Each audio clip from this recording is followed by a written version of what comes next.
and one in the Army. Isn't this something to fight for? Please.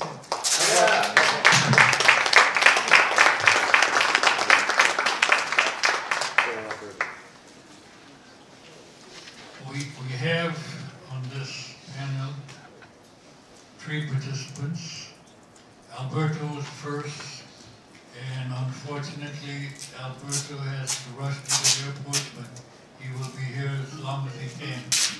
We also have Brother August Nins, who will make a presentation, and we have by Skype Rosemary Neely, who many of you may know as the author of Fidel and Malcolm, who will be Skyping in from Florida. Can we see if she can hear? Yes. Yes, I can hear you. Okay, good. All right.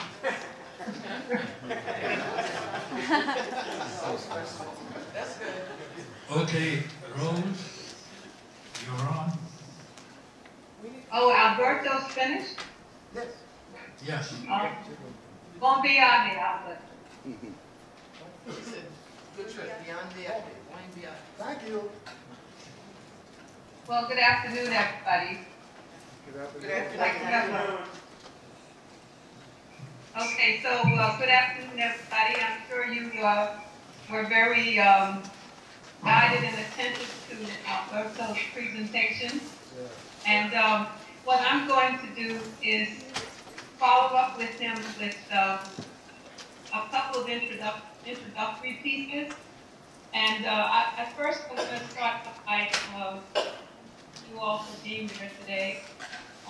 Very important in our work around Cuba solidarity, and to have as many folk as possible who are engaged and involved at this point in continuing to build our solidarity work for the revolution. First, let me just start out by saying it's often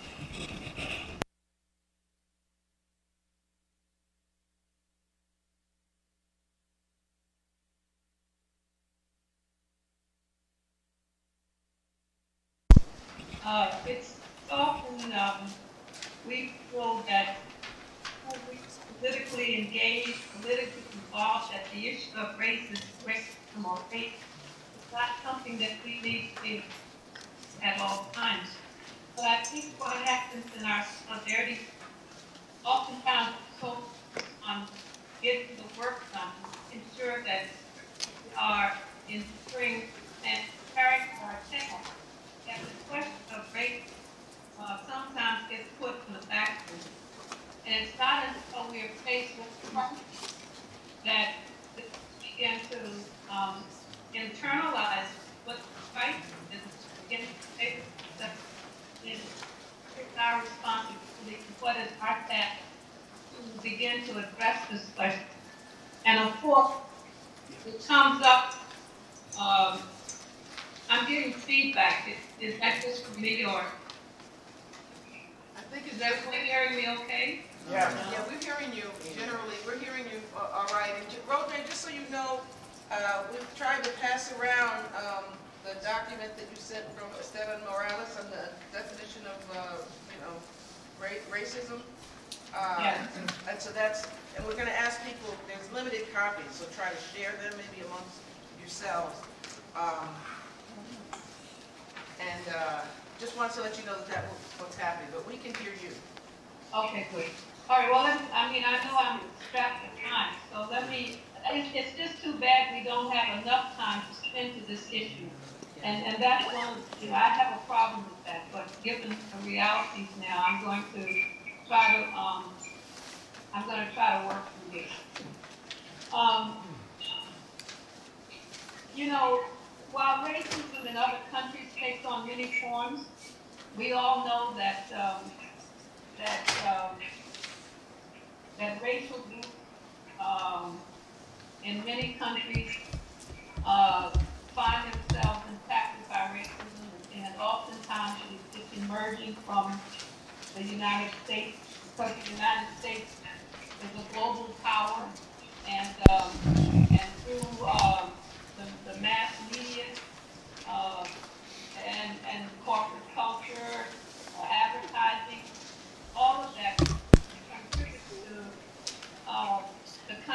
preconceived notions and ideas that people have, regardless of where they are around the world, because the paramount reference point is this place that we know.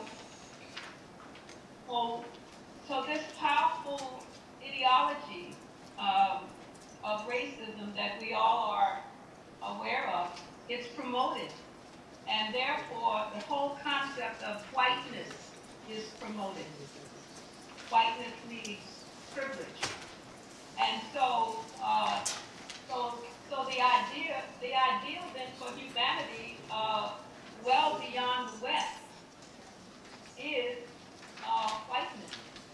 And white supremacy is especially relevant in countries that have a history of colonialism.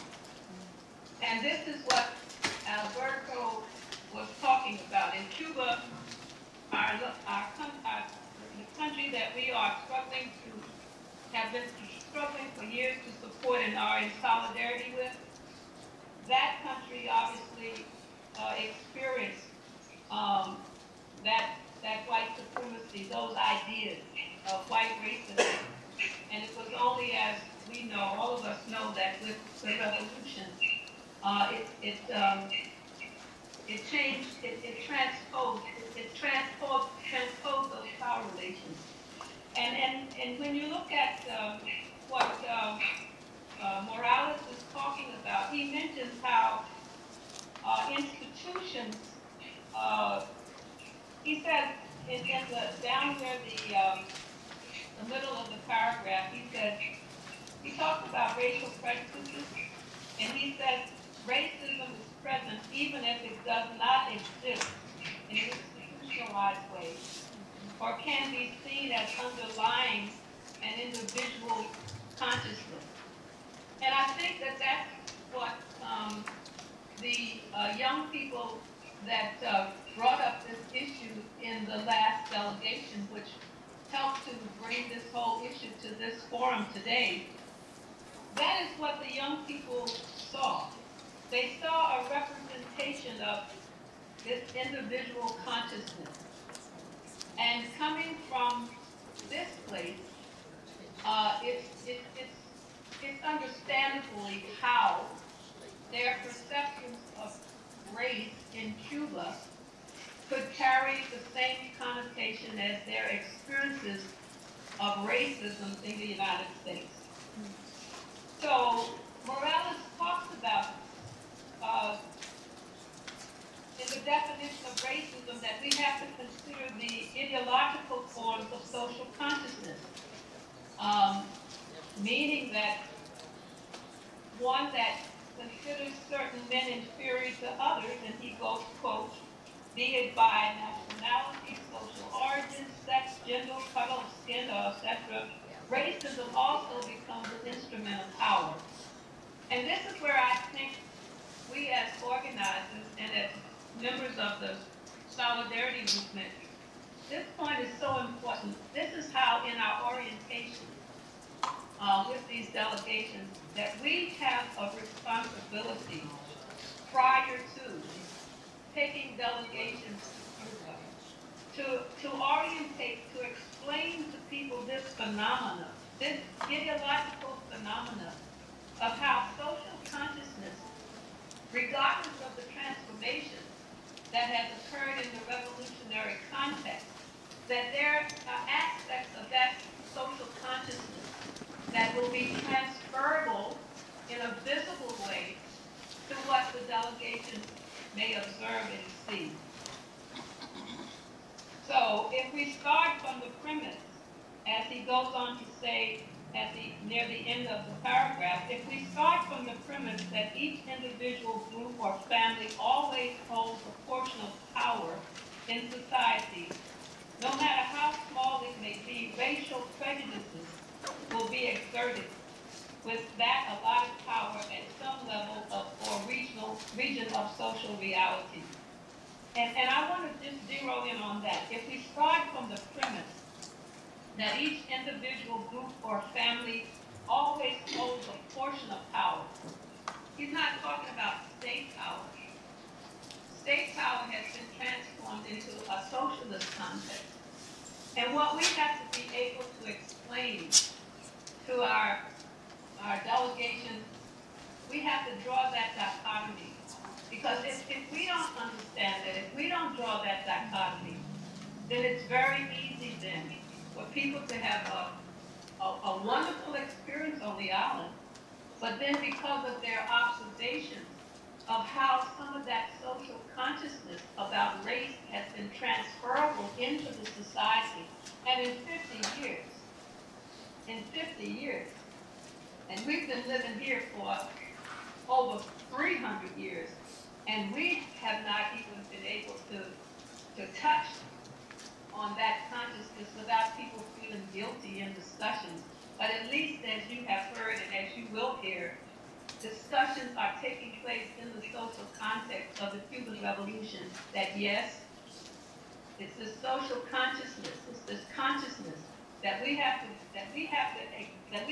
deal with. It's this individual, it's this underlying individual consciousness that we have to deal with that eventually will comport with the fact that institutionally, under the socialist revolutionary context, the issue of racism is being discussed, and there are great attempts ongoing of resolving it. So I think it is my strong opinion that when we plan the delegations, it's very important that the same way that we put a lot of attention to visiting the factories, the daycare centers, the schools, the libraries, that we have to, it is our responsibility to explain to our hosts, and they are readily open to this, that we have to have a discussion with our Cuban brothers and sisters on this issue of Afro-descendants, on the question of race in Cuba. We have to pay as much attention to requesting that as being a part of our program as we do requesting ensuring that we see the green gardens and all of the other topical things that we request in our program. And it's on, the onus is on us. It's on us. We have that responsibility. And so I'm just going to stop there, and I would really encourage, there's two books that I would really encourage you to read if you have not already done so, and they're not so academic that you know, with our young people do not understand. It's a book called White Fragility, Why It's So Hard for White People to Talk About Racism, by Robin DiAngelo, and it's published by Beacon Press. And the other, of course, is the English translation of Esteban Morales' book, Race in Cuba, Essays on the Revolution and Racial Inequality. I see that I'm looking at the blackboard here.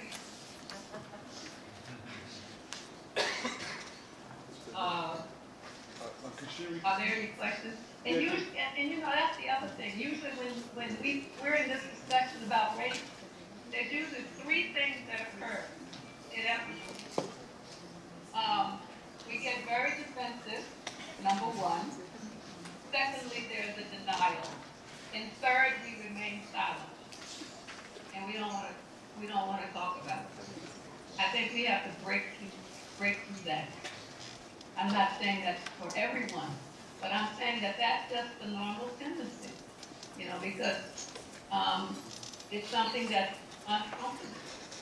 So we have to break through that being uncomfortable. If we are going to ensure that when our delegations return, that they don't fall prey to the right-wing arguments that racism exists in Cuba, what's being struggled now that we saw a couple of weeks ago, there's no human rights because blacks are being oppressed.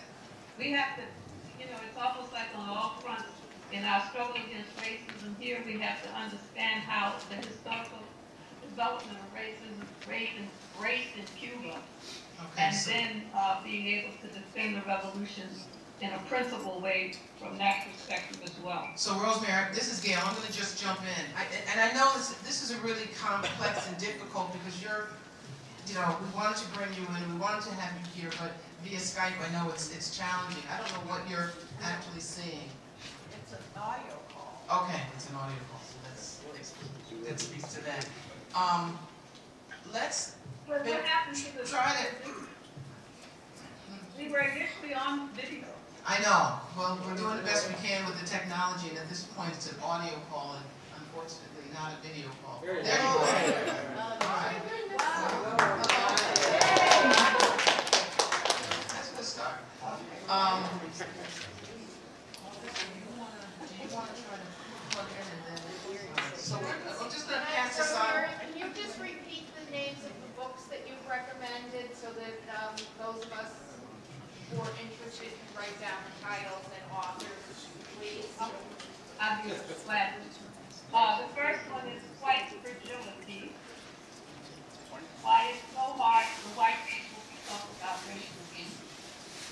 And the author is Robin, I'll spell her last name,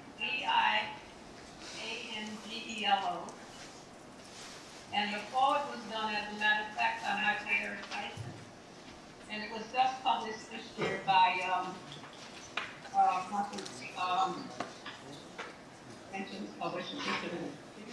published by Bacon Press. Yes.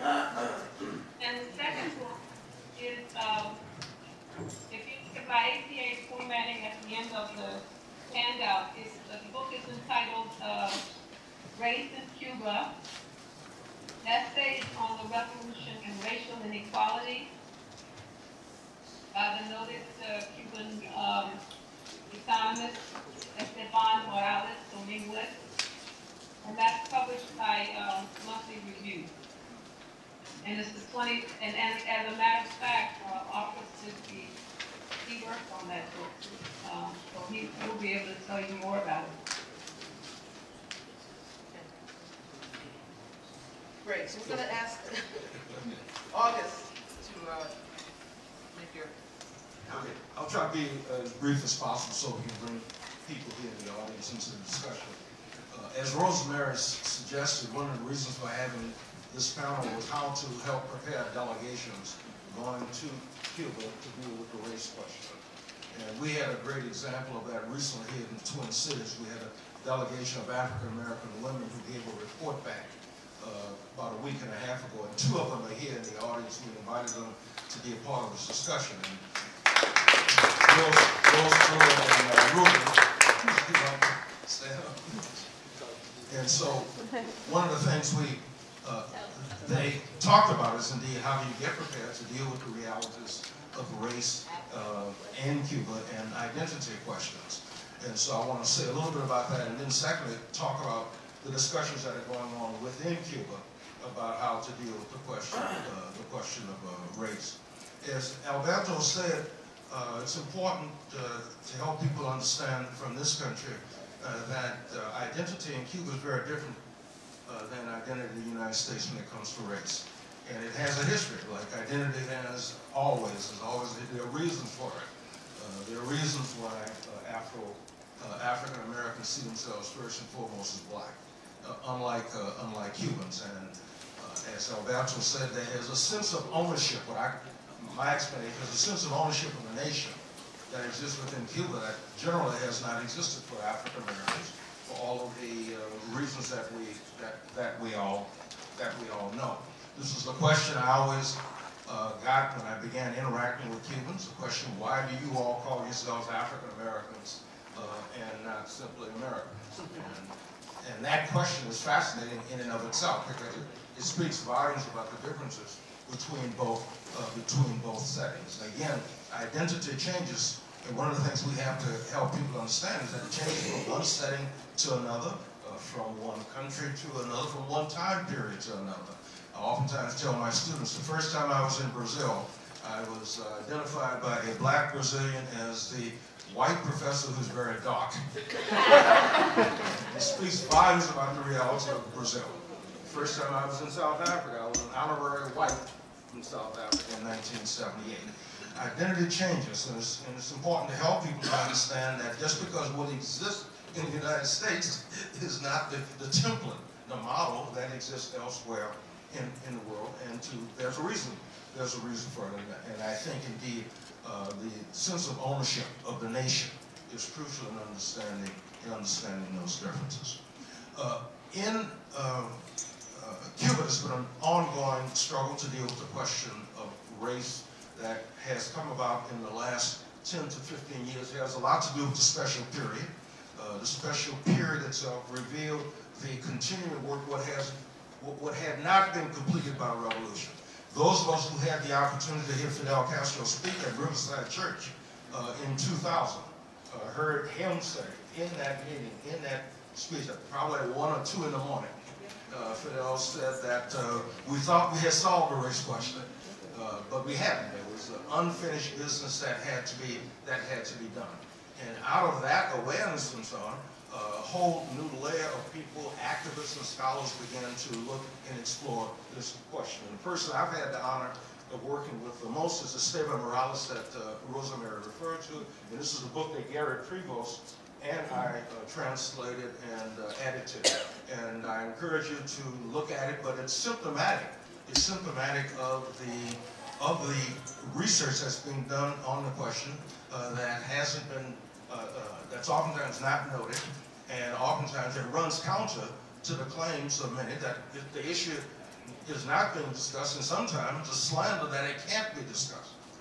And what Esteban Morales is able to do is to criticize what he sees as the shortcomings about how the revolution is dealing with people, recognizing what has been won, the conquest, the structural changes that have taken place, the fact that Cubans have state power, something that we don't have in the United States.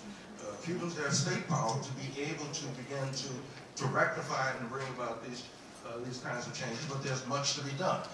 And his most recent article refers to a speech that Raul gave back to the National Assembly about the media in Cuba, and the fact that there's so few blacks who are on the media, who are newscasters and so on, as an example of the continuing work that needs to be done.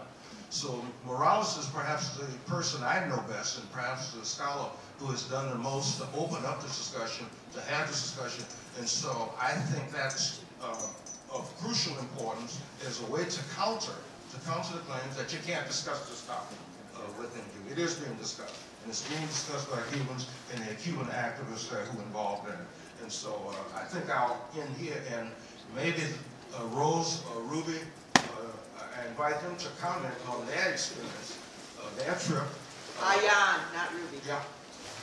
Ayan, not Ruby. Is Ayan there? Ayan. Oh, yeah, sorry. Okay. Did you want us to come up that way? Yeah, come on, let's hear it. Oh. She got raised her hand. Yeah.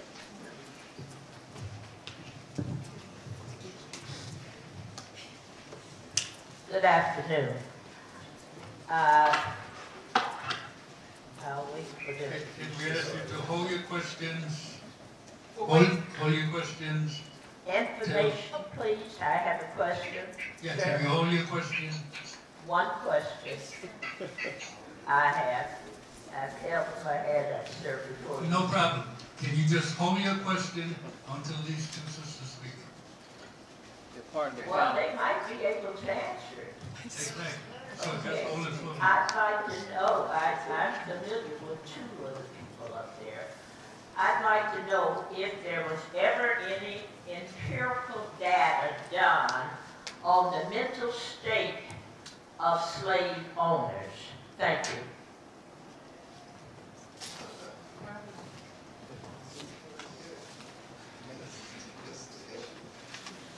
Yeah, I'm Rose Brewer, and I'm a professor at the University of Minnesota, and was fortunate to accompany an intergenerational group of women, primarily young women, who visited Cuba in July, this past July of 2018.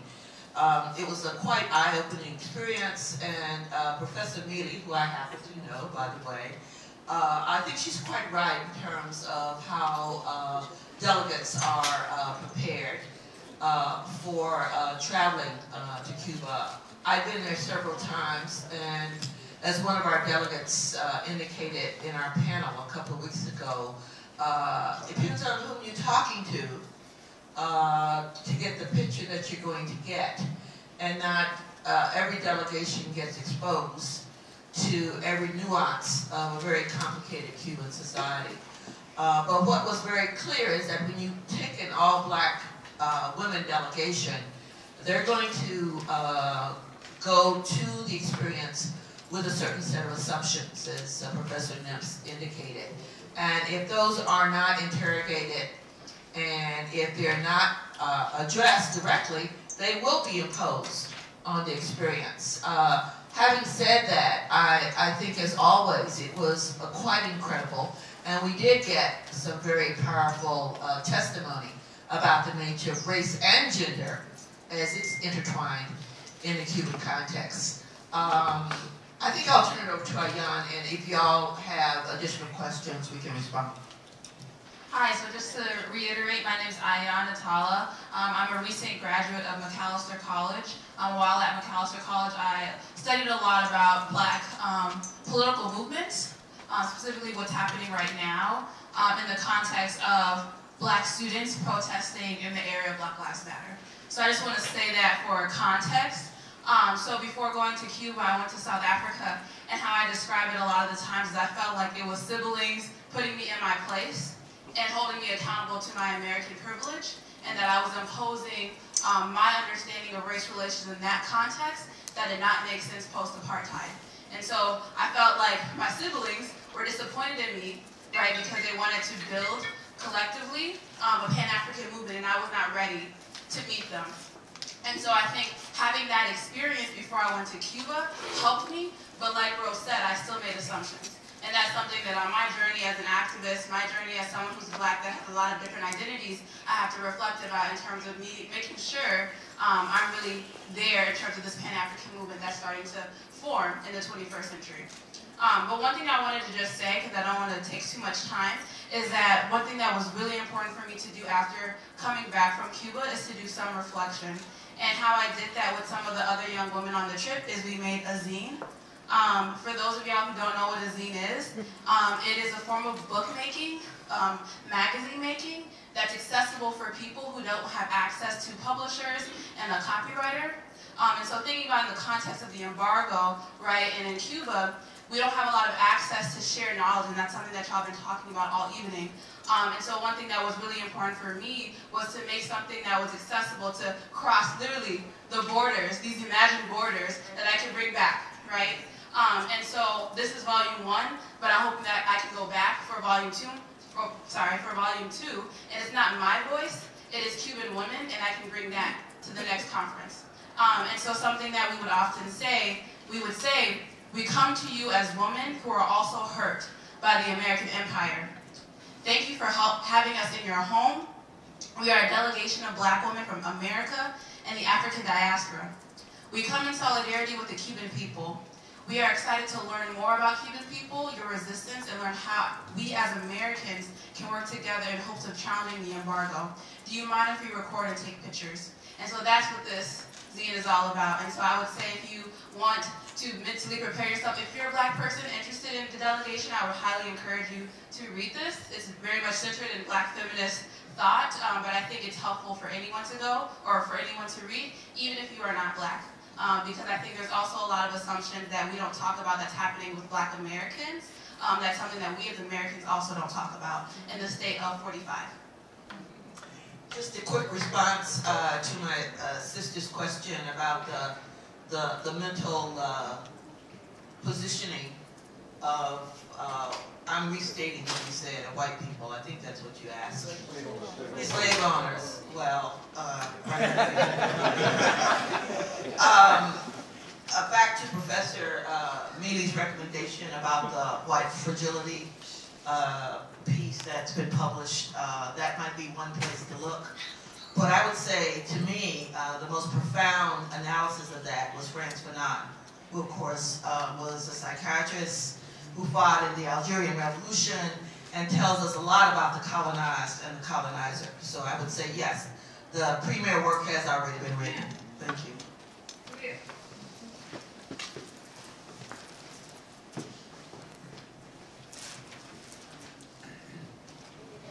Okay, we're going to open this up for a dialogue, a discussion, and we may have answers and we may not.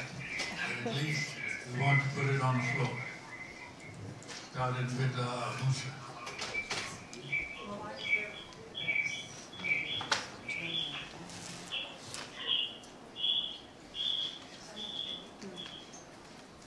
Yeah, my name is Omar Musa. I live in Washington, D.C. I've been to Cuba several times. I wanted to just compliment Ayan on her comments that she made about imposing the so-called consciousness of African Americans in the United States on the Cubans. But as she implied, or as the little video said, it's not only we do that, some of us, to Cubans, we'll go to the continent and say, well, y'all ain't living up to our expectations either. As if we had all of the answers to the problem. The Cubans will solve their problem. We can't solve the problem. But we can do something to solve the problem here. Because this is where we are. We're not going to, and we should know, the fighters against racism on a world scale, the most advanced fighters have always been Cubans. You need to read a little history. Who was in Angola?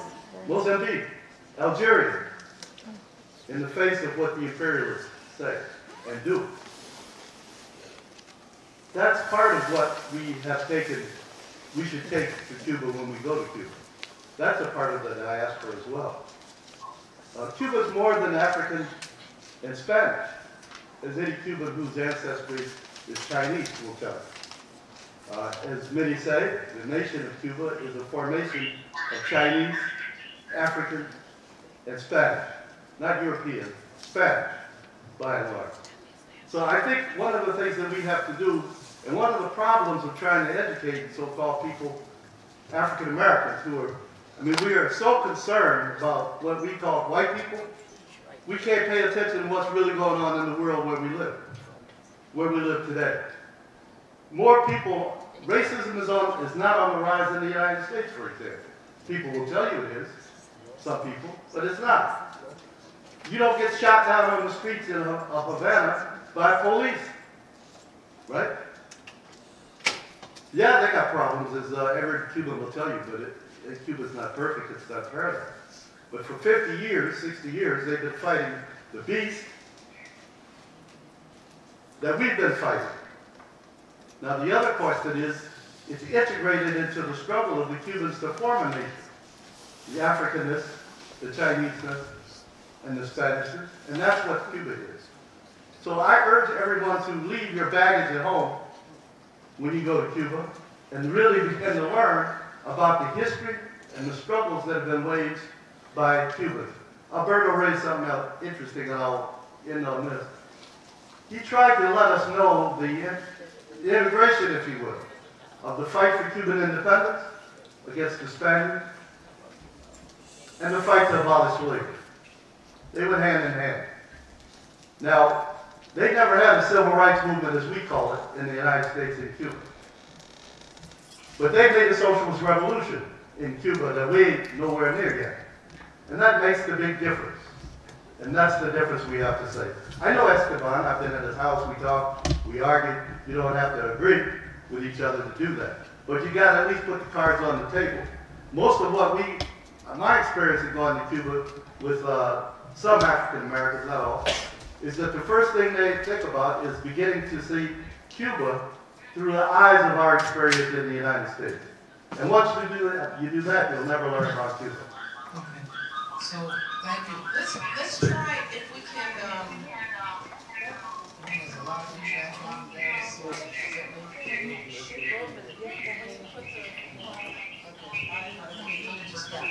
if we can just, I'll just wait for my phone, because I've got Rosemary on the phone. Rosemary needs to mute. Rosemary, you should either mute your computer or the phone. One of them, if you can hear me. All right. We'll keep trying to work on that.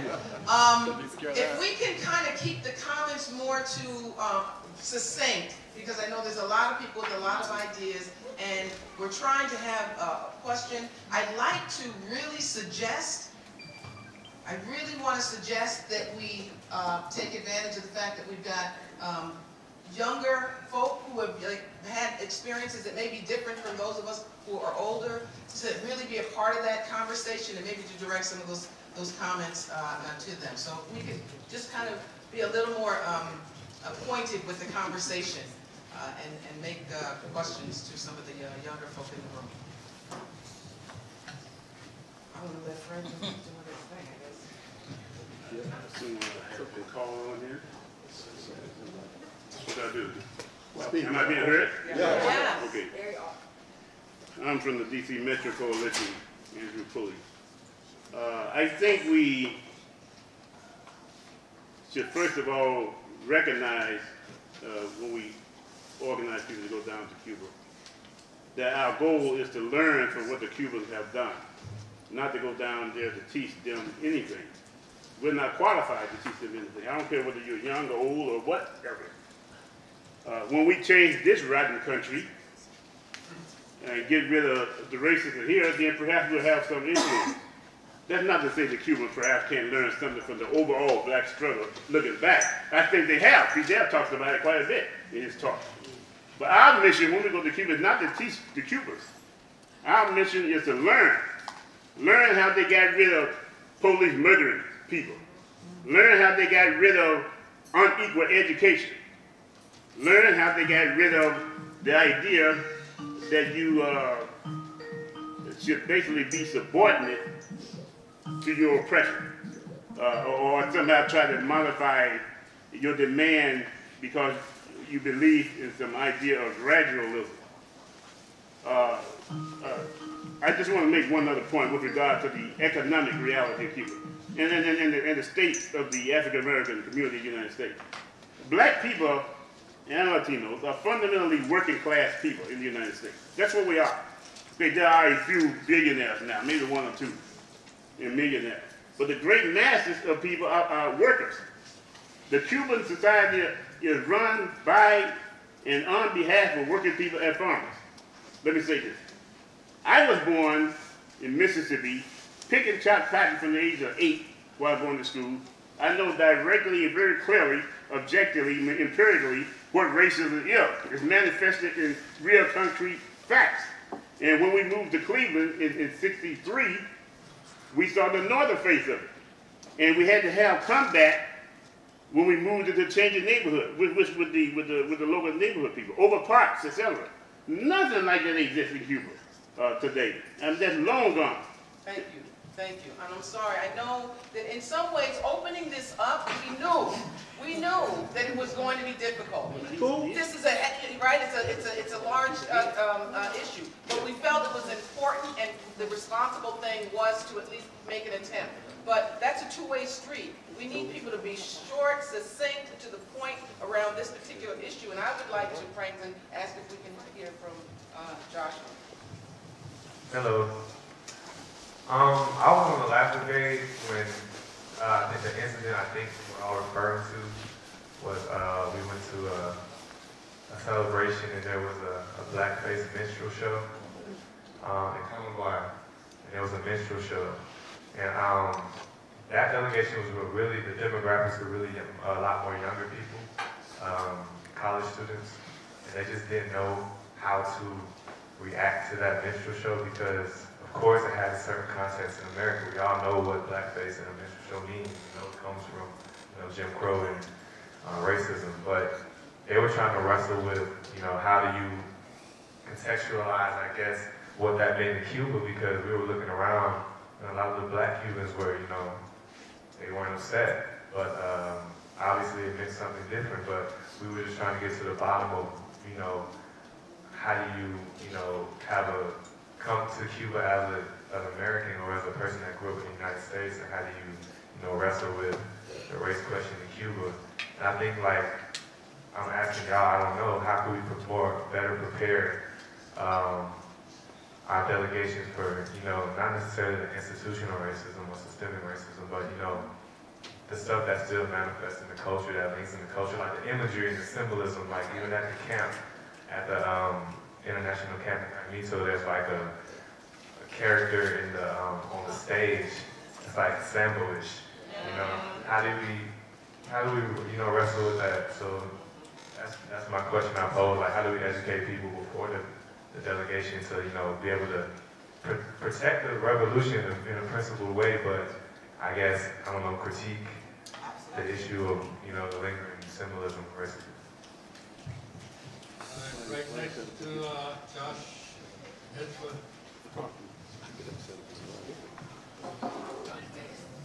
Yeah, I just want to commend, I like what Josh said, but our panelists I really loved your presentations, all of them. Especially, I want to also commend Sister and what you and the people with you that created that resource. I think these are the kind of things we need to do, and we need to look at these resources that are created and talk about and figure out how to do modules around them for prep sessions for when people go, and talk about it. Because I come from the School of Popular Education. When people unpack stuff together, we can learn and teach each other a whole lot of things, and these kind of tools give us resources to be grounded in that. I'm sorry, sir. Actually, your name, there was a professor, August. August? Yeah. And I like also historical materialism. How you talked about race in every place, it has a history and unfolds. And I think if we kind of look at that, because I think it gets kind of lost after you all, that we're not talking about that. It's real. It may be a social construct, but it's real. And doing that historical materialist analysis of it is really what can inform us, and when we go anywhere, we're prepared, But anyway, that's all. I just like the presentations. Yeah, Rosemary, I don't know if you heard those questions and comments. Yes, I did hear them. Can you hear me? Yes. I think they're great. I really love, Rose, I missed your presentation, but I know it was good, but I really liked I really like the voices of the young people. They're not carrying baggage. I don't think anybody is carrying baggage with them anymore. I think what people are carrying with them are preconceived notions, preconceived ideas. And those preconceived notions and ideas are based, as we've been hearing here, on our reality here in this country. On the question, that's why the brother, and I love the brother giving the example of the minstrel. I had a great opportunity in my life to have the opportunity of having lived and worked in Cuba. And certainly the dolls in the hotels, when I would go past and I would see the Aunt Jemima type dolls in the hotels, and all those kind of things that are offensive to us here. The only way that we can address that was to have those honest discussions with our Cuban comrades, our Cuban brothers and sisters. And over the years, I have noticed changes. I have noticed a lot of changes. It's evolving. It's evolving. And I think that the young brother who mentioned how we need to have a package, an educational package, I was going to suggest that we do try to put the network, maybe want to consider but actually making it as one of its tasks, putting together a small orientation package. When we worked with the Vincent Amos Brigade, we used to do that. People were I know we take small delegations if we don't have a lot of time to orientate people, but I think that should be a part of the requirement of the delegation, at least an hour or 2 hours, at least just to orientate people for some issue.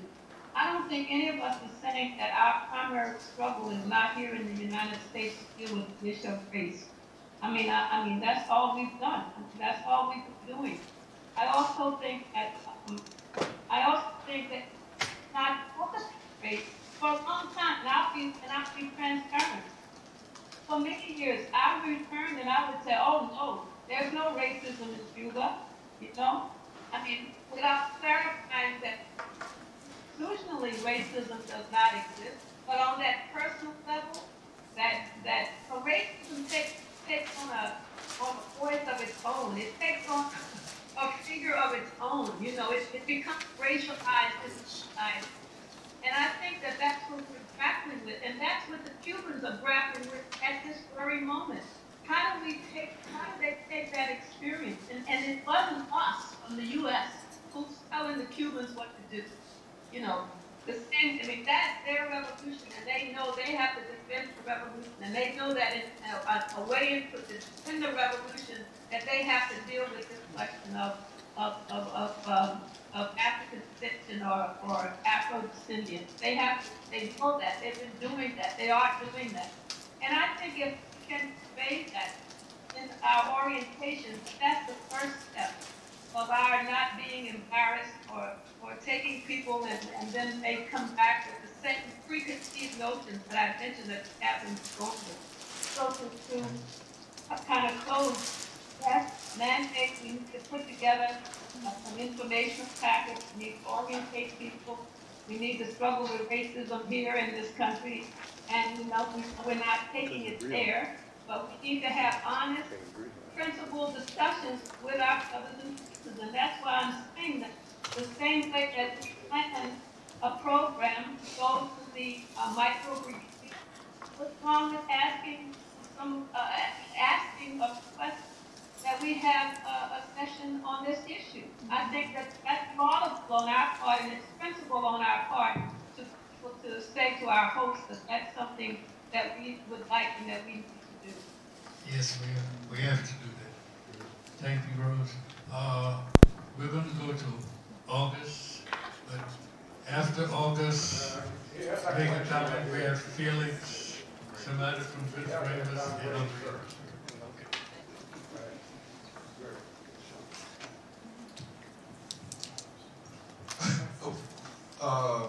This is Gary Prevost. He's the co-editor with me of the book, Esteban Morales' book, Race in Cuba. Just an observation from, I've known Esteban for more than 35 years, watched his evolution politically to taking up the race issue as his kind of fundamental political activity in recent years. And I want to underscore, this is an issue for Cubans of African heritage and Cubans of Spanish heritage to sort out themselves. That is, I want to underscore that. But I want to underscore a couple of things that they're actually doing and the challenges that Esteban and the other activists within the Cuban Communist Party are taking up. Just so you know some of the specifics. For example, they're taking up the question of racial profiling by the police, because that is something which happens in Cuba. You may even have observed it when you were down there. It's sometimes more easily for a police officer to stop someone as black on the assumption that they are more likely to be engaged in some sort of criminal activity, that they're more likely to not be law-abiding. They're taking up the question of how education is done on the question of race or not done on the question of race. In other words, the fact that it's not consciously taken up in the primary and secondary schools to talk about the challenge of racial discrimination. And it comes up in terms of talking honestly about the country's history. It's mainly about the events of 1912.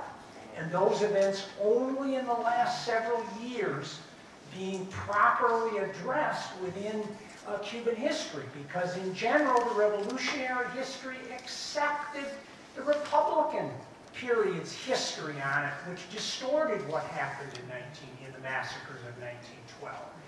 And so there are things going on. They are internal to the Cuban revolutionary process. We should at least be aware of, as the solidarity activists here, we should be aware of them. And yes, if you haven't had a chance to read Esteban's book with Monthly Review Press that August and I worked on, please do so. I'd just like to add to what Gary said. First, on the racial profiling, yeah, I lived in Cuba for about 6 months between 2006 and 2007. And I remember proudly telling Esteban in Katia one day, I finally made it. I'm a Cuban now.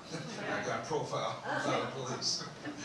But getting profiled by the police in Cuba is very different from being profiled in the United States. Never at any moment did I feel threatened in any way. My life was a very different experience, but it did, it happened. It's also, too, the case on the question of the images and so on that you mentioned.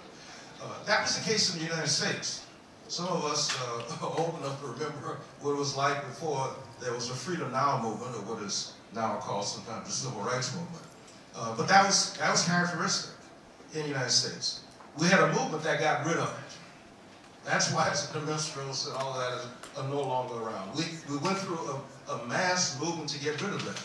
Cubans never had that kind of a movement. The revolution had began without the base of a Freedom Now civil rights movement. There had been something earlier. There's been a lot of debate about what had happened earlier, whatever happened to it. 1912 it was squashed.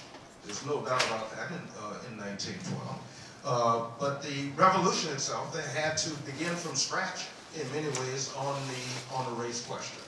Whereas in my opinion, the coming American Revolution, we will be able to stand on the shoulders of the progressive social movements like gay rights, black rights, and so on. That's what those historical conflicts. But the Cubans didn't have that, so they had to try to make up for it. And then things shut down the discussion. This is one of the things that Esteban, he and I have a debate about why it did, but after about 1962, the gains that were being made on the race question, that discussion came to an end. It's my belief it had a lot to do with the missile crisis, the October crisis, and the importance for unity. The importance of unity. You couldn't show your dirty laundry to the public because the United States would take advantage of it. And so the importance of unity was crucial in defense of the revolution. And the discussion opened up again because of the reality of the special period. But again, I can't emphasize enough that indeed we had a civil rights movement, we had a Freedom Now movement to challenge all of those kinds of images. That didn't happen in Cuba. So having dialogue with the Cubans about these kinds of, that's very important. I think gay rights activists from the United States played a very important role, not only from the United States, but gay rights activists from other countries, I think had an important role in helping to advance the Cubans on gay rights issues.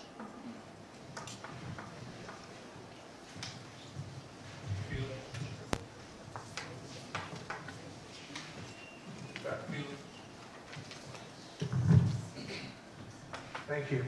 I've said several times that I'm Cuban and I reside in the United States. I came to the United States when I was 3 years old. I was raised here. I've been here 54 years.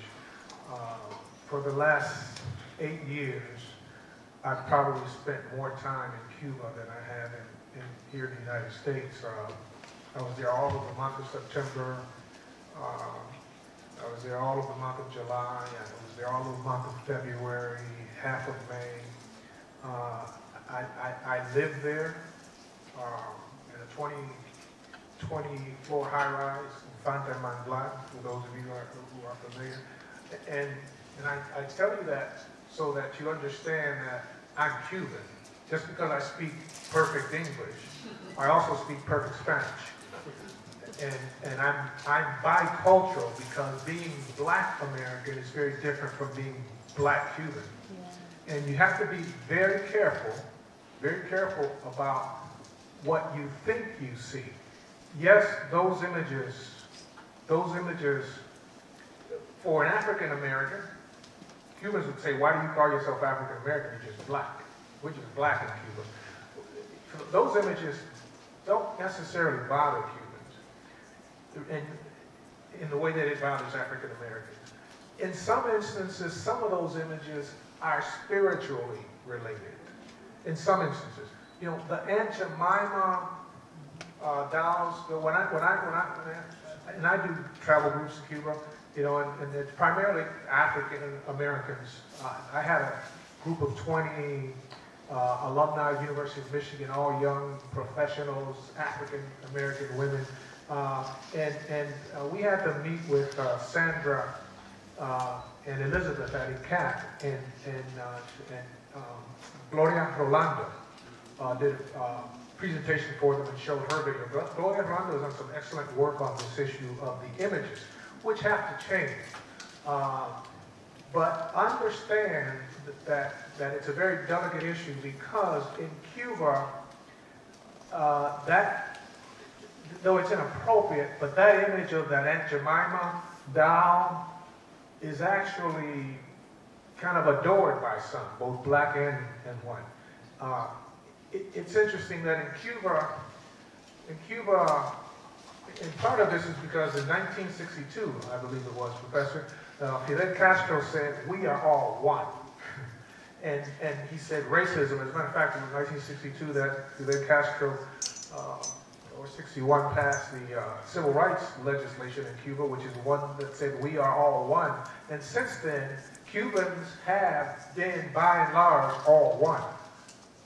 There is still racism on the island because the caste system that the Spanish Empire imposed in Cuba was 15 to 20 devils deep. Understand that in the United States, if you're black, you're either light-skinned or dark-skinned.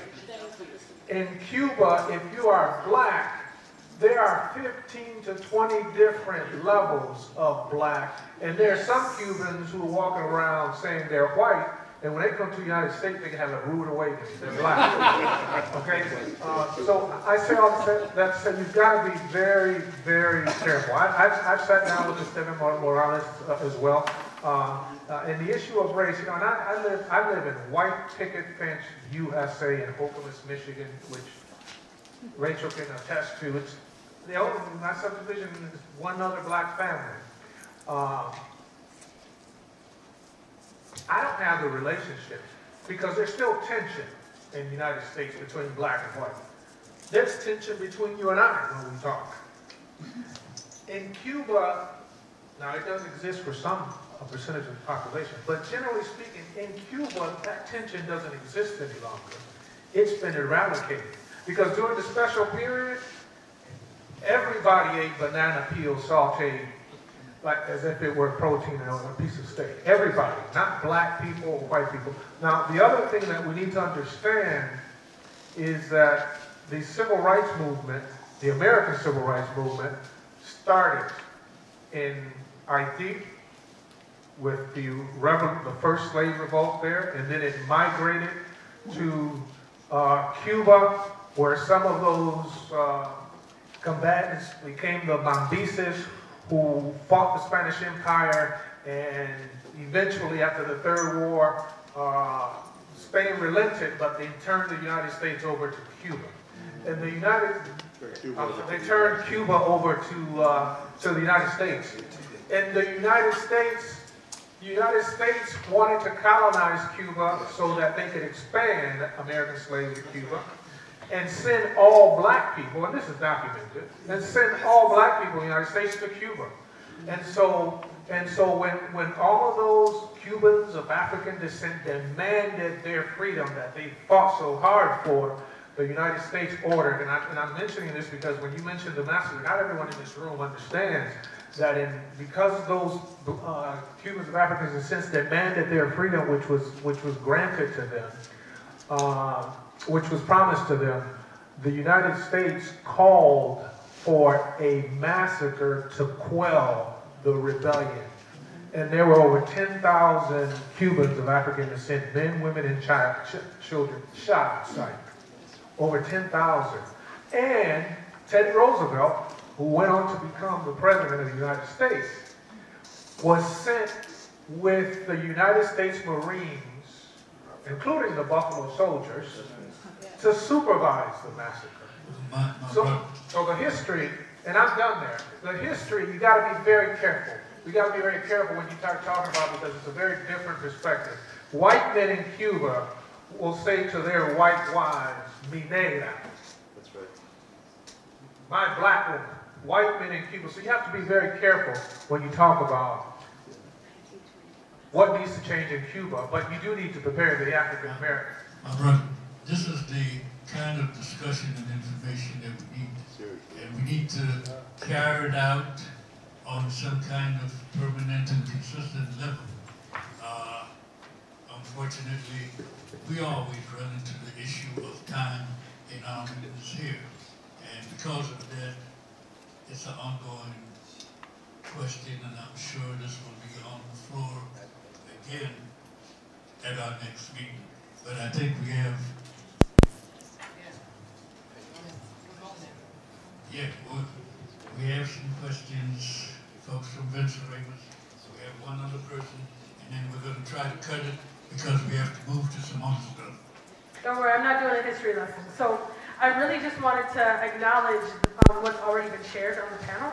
I really wanted to thank Ayan and Professor Brewer, because one of the things that often happens is, like, yes, the VB has a very extensive preparation around how do we prepare people to go to Cuba, not just African Americans, but all people. How are we preparing all people to go to Cuba?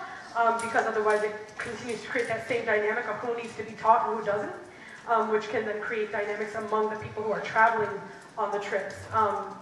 And so one of the things that I think about, like, that the United States has done an excellent job of continuously finding ways to divide us, dividing Black people from movements that are happening in Cuba by seeing us as, you know, well, you don't have this, or, you know, the opposition that that creates. And so just as a closing question, if there's time for it, I just wanted to hear from you in preparing people to go. What were the questions and the conversations that you had with people going on the trip that really supported you to be able to show up in a way that allowed for exchange? Because oftentimes we come and it feels like, oh, well, we are only here to learn from the Cubans, but the truth is that the Cubans were hungry to hear from us and our experiences, and it is an exchange. And if we see it as one way, that's very paternalistic, and that's very problematic, and that continues to create like a very paternalistic patriarchy, right? That how patriarchy continues to play out in our movements, even if we see it show up in this room, in this space, we're not prepared to have this conversation even. So just wanted to hear from you all, what are the questions that you're actually having with the people who you take on the trip?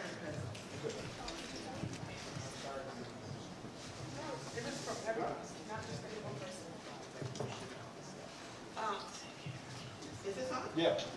Yeah, you're quite right. And, you know, a piece of this conversation that hasn't been surfaced. We went in, that's what I thought, it wasn't on.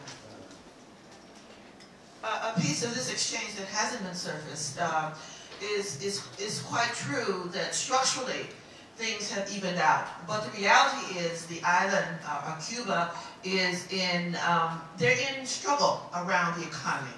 So we went with a full awareness of the blockade, and we went with the idea that as a contingent of Black women, we would be in conversation, not only around race, but around the economy, and where Black people fit in that economy. And we're going to be very, very clear. The reality is that the peso is not the coot, and that there is a division, both colorism, as someone mentioned, but also who has access to the tourist trade, and how does that get played out in whether or not you are able to provide tutorial work for your child, where every child theoretically has access to education. So it's much more complicated, and we were very, very appreciative of the honesty of a lot of that. It's multi-layered. It's definitely all of those features. So I just wanted to throw that into the mix. Ayan, did you want to say more? Just kind of going back to your question about preparation specifically, I just want to give a shout out to the person who organized the delegation. She gave us readings that were specific about Blackness in the context of Cuba and relations, right? But the thing is, human beings, sometimes we didn't take initiative to read them, honestly speaking, because of work, because of other things. Just a human thing, right? You know, and also we were supposed to meet. She wanted us to meet before going to Cuba, but then again, life, people have kids, and it didn't happen. Then we're now all in Cuba, meeting each other for the first time. And again, it's really unique that this was a delegation of all Black women, intergenerational Black women, and we haven't really even talked about gender, in my opinion, at all. And so even that in itself was dynamic. And so sometimes we cry together. You know, not only the Black American woman, but just all of us, and the other, all of us. And the thing was, Another thing to talk about is intersectionality. So many other things were brought up. Your blackness, your religion, your age, your gender and sexuality, like so much. There was people with us, and even my identity. I'm not just Black American. My mom is from Southside Chicago. My dad is from Lusaka, Zambia. I have family in the global north and global south. But when you look at me, how I speak with English, you'll just say, I'm from Minnesota. It's more complicated than that, right? And so that's why for me, I'm not interested necessarily in teaching white people about racism. I'm interested in Pan-Africanism. You know what I'm saying? And so for me, it's always, like you said, a mutual exchange of love, of knowledge, so we can help one another, because I'm tired of only relying on U.S. mechanisms and support. They don't support us. We already know that, which is why we went to Cuba, right? And so the other thing about it was focused on healthcare too, right? We came there to learn how are Black women there taking care of themselves as Black women who are also affected by the American empire, right? Who we died giving childbirth in the United States. So we came there to learn, what are y'all doing? So it wasn't, we're here to teach you. We're listening because we're dying, not even on a metaphorical way, in a very literal sense in the United States. So please, and another thing I want to talk about is trauma. At the end of the day, no matter where you're at in the world, we have trauma because we are human beings. So that's why I put myself in their critique, right? In the beginning, I gave the intention of I wanted to go for solidarity, but I had to check myself. But also, I'm a human being. I come with trauma. And I'm working on that trauma, which is why I came there to learn more about their healthcare system. To understand, as a Black person in the United States, I have PTSD from these police shootings, right? And so how do we treat one another? And so in the zine, we talk about some of those healing techniques that they taught us, right? And so I just want to stress that I would really like y'all to read the zine, because also the political aspect of the zine is that the money goes to a scholarship for more Black people, all different types of Black people, to go to Cuba, to continue that Pan-African conversation. And these are for sale here, by the way. You have copies, right? I have copies. So, $10? $10. I think one of the things that we can do in this country is to lift up the discourse around imperialism that's been completely eliminated. So we can talk about stereotypes, we can talk about colorism, but the bottom line is if we don't have that lens and that frame as people in the belly of the beast, we're not very useful. So we need to prepare people with that lens in mind.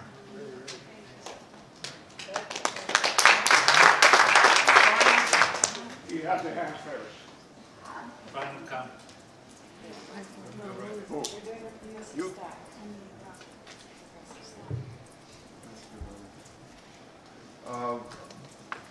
Everybody. Sorry, we're trying to give the youth a voice. According to my information and knowledge, I've taken this spot from an elder who's been a part of this process for a long time, Brother Sabukwe. So those who know Brother Sabukwe know what I'm talking about. I was highly educated by Brother Sabukwe about this process and informed that what we're talking about has been going on since before I was out of diapers. And this is a true story. And everyone here knows, if you've been here for a while, you know this. We talked about this last year in Seattle due to what happened in 2016. And those who were there in Seattle knows what I'm talking about. We said we were going to have the vetting process, and what the sister was talking about and what other people were talking about in regards to having some type of framework to go over before we get to Cuba, that was discussed. Now, I remember people said last year when we went to Cuba, at Mayday Brigade, people were saying, hey, I couldn't do this because of that. Same thing the sister was saying, hey, I had to go to work, I had to do this, I had to do that, and I respect it. We had the same situation. I challenge people this though. When you go to a job and they say you have to take a drug test before you get hired, people take that drug test. When you go to school, they say you have to meet these qualifications before you start school or whatever. When it comes to capitalism, we're willing to do what we have to do to get that job or to obtain whatever we want to obtain. Well, we want to obtain the opportunity to really learn from our experience and teach. And to do that, we got to make sure that we have our minds in the right place before we go. So I would say, everyone here who was at that meeting in Seattle, including myself, Mamat Nuhu, from the All African People's Revolutionary Party, is responsible for what happened in Cuba. Not only the Cubans, not only us people, everybody in this room was a part of that because we didn't push what we said we were going to push. So we got to take accountability for that, period. So what we can do now, in my opinion, I'm only speaking for Mamat Nuhu and the All African People's Revolutionary Party. as a part of this table. We have got to say, hey, as much as we want your money, your $700 or $800 to go, you also have to be checked off of this list. The same way we had to be checked off of this list with registration, right, and dues, we have to be checked off as far as that tutoring process to make sure when we go, we're going with the right mindset. So like I said, we can obtain the information needed and also give the information needed. That's it. Thank you. Thank you. That draws to a close this discussion. It continues. We're now going to move to Gail. Well, I just want to just quickly say that I think, like I said, that this was, this is not, it's not something we can immediately and, just tie up with a bow with one quick session. But I think the co-chair felt that it was still important to get into this and to have these kind of conversations. And I hope around the fringes we continue to do that. And I just want to applaud all of you and all of us for trying to be forward-thinking about recognizing what some of these challenges look like and what it is that we collectively, not just the young people, not just the black folk, not just the seasoned activists, but that we collectively can bring to this conversation so we can move ahead, move forward. So thank you. Thanks for that start. Thank you so much for your input and from this zine. I threw my $10 down. I was like, I want to make sure I get a copy. So good. Thank you so much. Thank you, Minnesota Committee, for introducing us to the system. So real quickly, we're going to try to quickly switch over to the next topic, which is really a proposal that we've been, we amongst the co-chairs have worked on concerning the next conference on Cuba, national conference. Many of you know that 2 years ago in 2017 in New York, there was a national conference. How many people were able to attend the conference in New York? Okay. All right. So this was held at Fordham University Law School.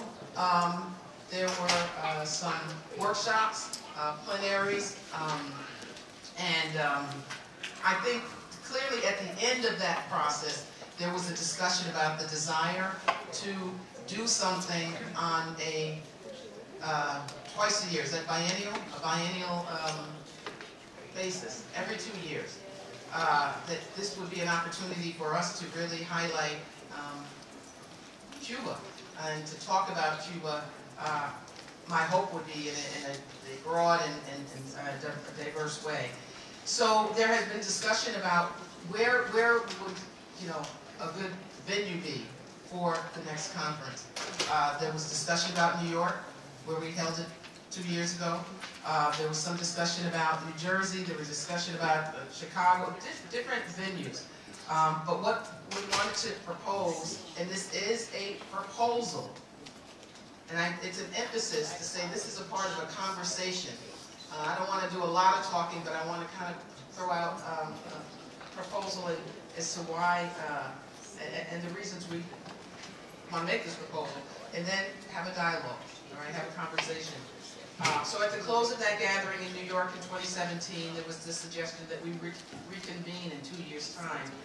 And as the national umbrella for Cuba solidarity efforts in the states, the co-chairs of the NNOC felt it was important to bring the discussion to this meeting. Ideally, time is never, just like with this last discussion, it's often against us. So I wish we had more time. But the thinking was to bring it to the fall meeting in 2018 to talk about what we can do in 2019, probably in the spring of 2019. So we felt that we want to propose that we consider holding a spring 2019 conference in Washington, D.C. And let me just explain to you why we thought Washington, just some of the reasons. One is, I feel it's really important that we all look at how we can expand our network. just looking around the room, and there have been comments about the fact that we've got, I think, younger people at this meeting than we've had at recent meetings. So youth, gender, ethnicity, race, all of that is important for our movement and other aspects, right? But in terms of just trying to have a diverse presence, that's really what we're looking at, how we can bring in more young people, more people of color, new audiences. So the reasons why we look to DC is, besides the fact that we've got member organizations, multiple member organizations there, that it's home to numerous progressive organizations outside of those member organizations that might offer support, space, resources, and other administrative resources that would help with planning a conference of this nature. There are a number of different schools, law schools and universities. Howard University that illustrated its new interest in Cuba and interest in support for Cuba is there. But a number of law schools that have already been supportive of Cuban initiatives over the last several years. Many of you might remember Esther Donaway, who's the head of the Maryland International Day School. A couple of years back, she brought about 80 young black children to Cuba along with their parents. And some of you who were at the Days of Action in Washington 2 years ago, in the NNOC meeting, is that what? Maybe I'm confusing it. But when Katie Serrano was there, and the children came and they were able to share their experience and share their talent at that meeting. And they continue, Esther as well as the children and parents continue to express their interest in continuing to find ways to be connected to Cuba. And this could be another way to sort of really, I think, help grow our movement, right? With new and different kind of voices. And at different tacks. So we're not, as we always talk about, it's important not to just talk to ourselves, but how is it that we really reach out to new audiences? We've got different organizations there, Code Pink, cultural educator James Early, a diverse network of Salvadoran and Venezuelan activists who are very engaged in the DC area, progressive churches, and faith-based institutions, the National Council of Churches, the World Council of Churches, who all have been very supportive of Cuba over the years. They're rooted, they have offices there in Washington, D.C. Many of them came out when President Miguel Diaz-Canel was in New York, and we had a meeting with the faith-based leaders who really indicated their interest in really finding new and creative ways to support Cuba. What better way to try to pull them in and say, hey, we need to hear from that sector as we continue to do this work. Of course, our friends at the Cuban Embassy are there. That's a given. There's a variety of different media outlets, both progressive, Pacifica's Radio's WPFW, numerous other progressive activists who have programs that air on those airwaves, as well as national and international media outlets that are based in Washington. For those who are interested, and I know that's not everyone, but those of us who are prepared to try to go and meet with congressional representatives, talk to legislative, aides, we consider workshops where we're really learning and understanding where things stand and vis-a-vis the bills and support for changing the policies toward Cuba. What better place than Washington, D.C., where Congress is located, and we can reach out to those congressional representatives that can help with briefings on policy issues, and it would be post the midterm elections. So I know that that does not resonate for everybody, but there are many of us who see that as an important piece of the work.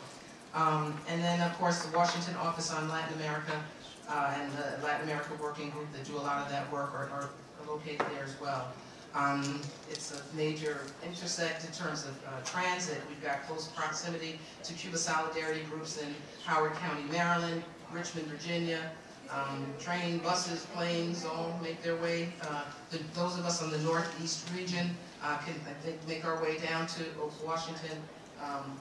It's easily accessible. Given the Trump administration's active pushback against Cuba, it would be good for us to reclaim Washington. This is a way that we can think of it as well. We'd be at the front door or the front steps of the White House or the OAS. Those are potential selling points. The conference would provide a great opportunity to organize and garner support for 2019 travel initiatives, including the May Day Brigade, the Caravan that's coming up in June, and the 50th VB. So it's, you know, we're trying to think of what can we do with this, trying to do something at that time. So those were other potential selling points.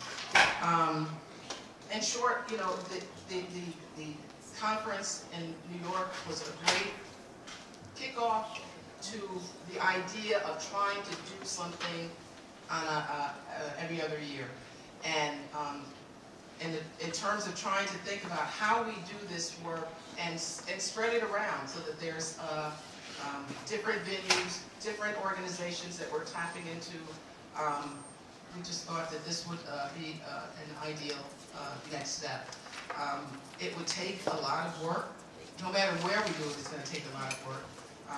We know that there are, you know, a number of different people that we have to reach out to in DC who may not readily be, you know, known to some folk, but we would suggest that we contact several of the principal groups in DC to get them, to reach out to them to get some kind of buy-in as we really try to move forward on trying to do something in the spring. So that's, as quickly as possible, believe it or not, sort of the proposal that we wanted to throw out on the floor for conversation about where we go with this idea of a national conference starting in the spring of 2019. Ike? Yeah, I was essentially involved in the organization of the first national conference for the normalization of U.S.-Cuban relations, which had about 225 people registered, and in addition to that, we had another 50 special guests from Cuba, from the Cuban UN mission, from ECAP, and from the Federation of Cuban Women, who are in New York and are able to be in New York every spring for International Women's Day month activities at the United Nations. I think the political potential in terms of what's possible in the current political reality is to at least double that for the next, for a second national conference. The objective situation is, and reality today, is that if we want significant Cuban participation in a second national conference, it would have to be in either New York or DC. I would propose that this NNOC meeting support holding the second national conference for normalization of U.S.-Cuba relations in New York City for a number of concrete reasons. One, the solidarity infrastructure in New York City is relatively strong, with a history, más o menos, of relatively strong unity. The most recent example is the fantastic success we had with the meeting with President Miguel Diaz-Canel, which every component of the movement in New York was working at full throttle, and we packed every inch of Riverside Church and had a big political input. But there's a history of that in New York, not as grandiose as that maybe, but that's important.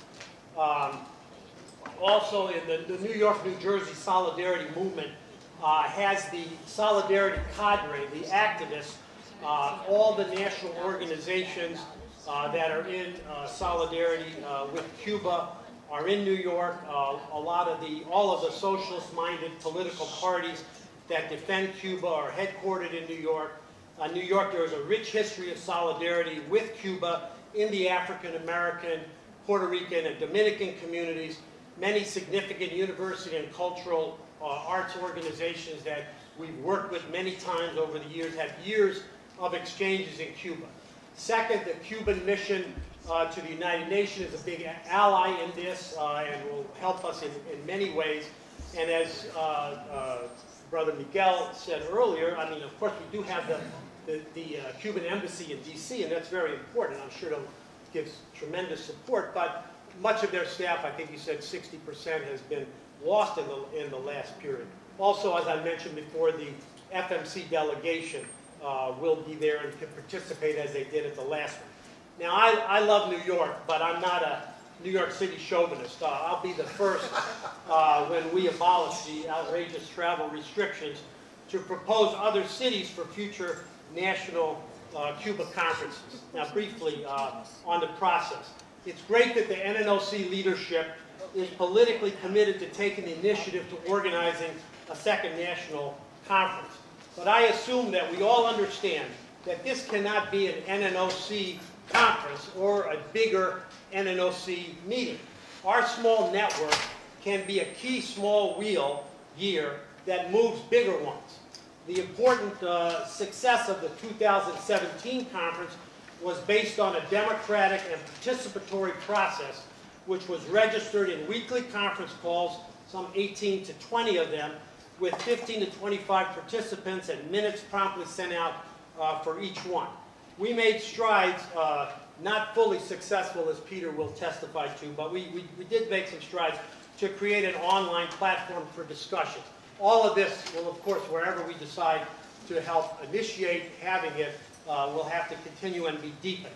Also, the groups and activists that were committed understood that any successful conference, or I think almost any successful Cuba solidarity activity in the next period, depended on a coalition of uniting the solidarity movement, which is more explicitly in support and defense of the Cuban Revolution, and the broader forces that are opposed to U.S. policy, the blockade and travel sanctions, and are for normalization, but are not necessarily supporters of the Cuban Revolution and Cuban socialism. This is not easy, but it can be done. I would urge people to support and vote for this counter-proposal to hold a second national conference for the normalization of U.S.-Cuban relations in New York City this spring 2019.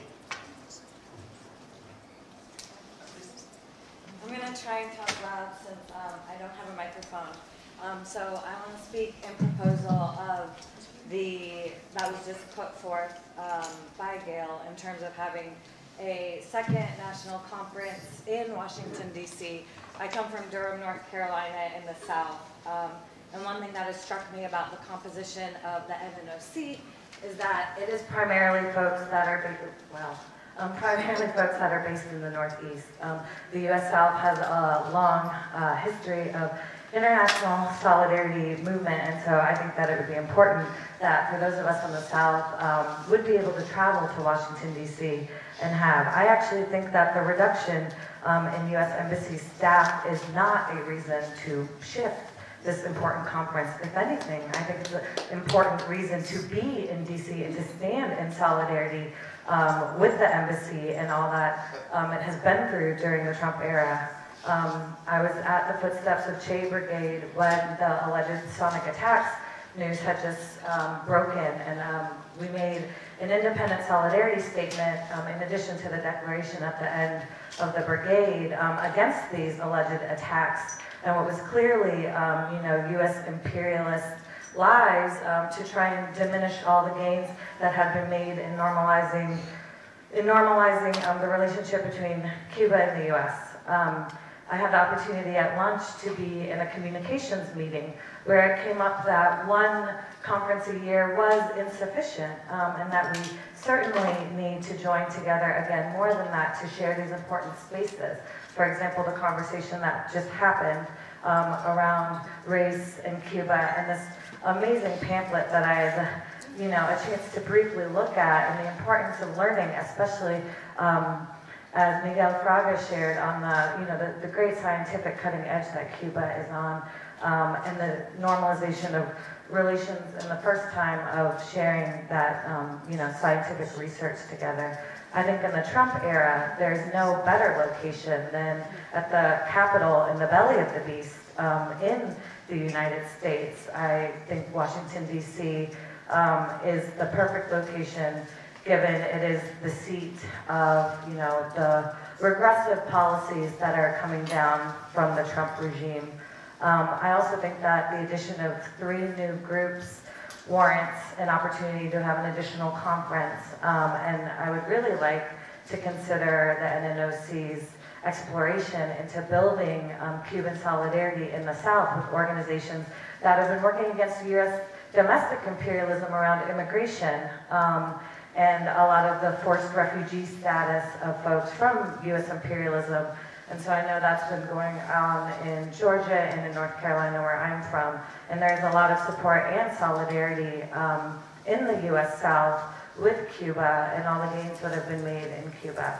So I just wanted to register my support with the initial proposal for those reasons. Thank you. Any other thoughts, comments, remarks? Felix, I'm sorry. I have chalk. Yeah, let me give you the mic. Thank you. I support what the young lady just said. I think the tenor of the times calls for going into the belly of the beast and actually support the embassy in Washington, D.C. But also, in as much as New York has become such a strong coalition of advocacy, perhaps it's time that we take that show on the road and we end up in North Carolina, we end up in Michigan, and someday we go directly into Miami. And so I think it would be a shame to develop a committee to have 20 phone calls and discussion. If the committee is prepared to receive a motion on the floor today, I happily offer to move that we consider, to move that we vote that the spring conference be held in Washington, D.C., spring 2019. Sorry, on the floor. John? And then... Is this working? Yeah, go ahead. 2 years ago, the NNOC November conference was held in Chicago, and they did a great job. Thanks to Steve and others like him. A year ago, Steve was arguing, let's do it again in Chicago. And they would have done a great job again. But we in Seattle argued, no, this has got to move around. This has got to, by moving the conference around, we involve other forces. So we did it in Seattle. We did a good job. Maybe not as big as Seattle would have been, but we did a good job. Minnesota is doing a good job today. But if the issue was numbers, if the key issue was numbers, how many people can we get to a conference? Ike is right. New York will get more people, I believe, because for all the reasons he outlined. But I think it would be a bigger, I would worry that it would be a bigger rerun of 3 years ago. I support the NNOC proposal because I think it's taking us forward into new territory. It's going to be a hell of a lot of work, and I have to put forward some powerful arguments about the work involved, in a sense warnings that everybody here, if you're going to move to DC, realise what you're taking on. Because the infrastructure isn't as great as in New York. He's right there. But I think on balance, moving to DC is the right thing to do.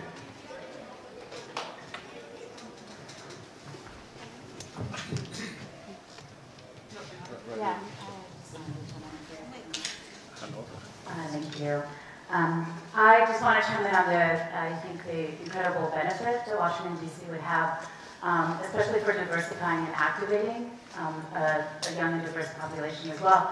I know that my experience in quote-unquote lobbying has been felt alienating to me when I've done it with small groups in the past, but I think our ability to be in DC and to be able to, like you were saying, to have these different groups come up is really important. I would just really encourage us to do, or with our community advocates and allies or co-hosts, to do some kind of workshop and training to really get people galvanized and to get over that fear factor and what it means for us to be able to participate in quote-unquote democracy. So, I mean, I know that locally in Richmond, we just did a big Richmond like boards and commissioners meeting, but it was a training on what is it really like? What is the process like? And it just helps break it down and make it really digestible to people. So I know it's more work to do, but if there was any way to incorporate that kind of workshop, and really specifically looking at how do we diversify also our allies and getting diverse voices into those calls, I think is really important.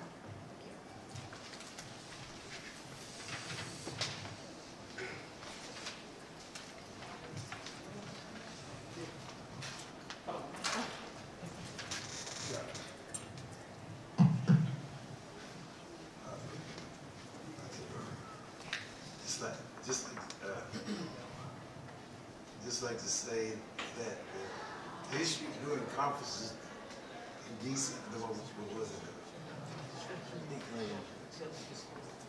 Yeah. The issue of doing NNOC conferences in DC, we cannot begin to number the conferences that we've had. In the last conference we had was a huge success at the University of DC. And DC, and I think in 2016, we worked with as a member of the DC Metro Coalition in solidarity with the Cuban Revolution. We worked with all organizations in solidarity with Cuba, the national, the local, and all other organizations that have come into DC working in solidarity with Cuba. So I would put my word in for having the conference in DC next year. One behind.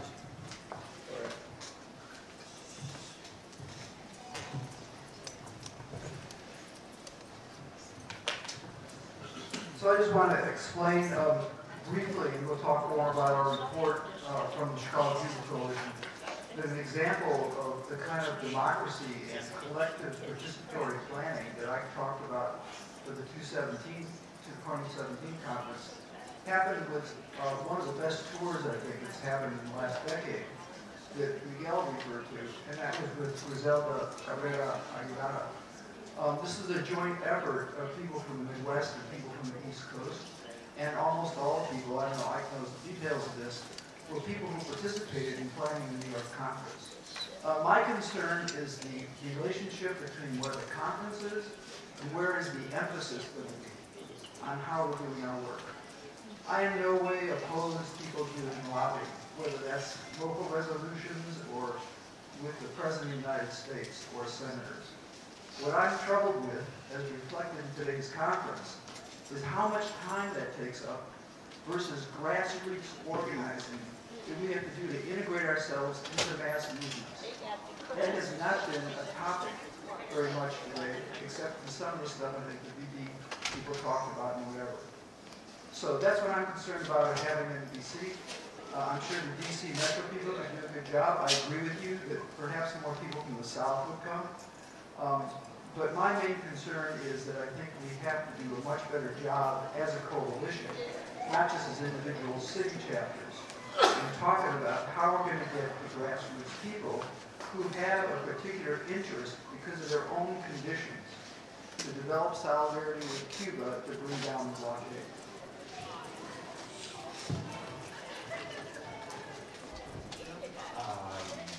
Well, my concern is, question is, I don't think we're really in a position here to decide this. This isn't an NNOC conference that we're talking about. This is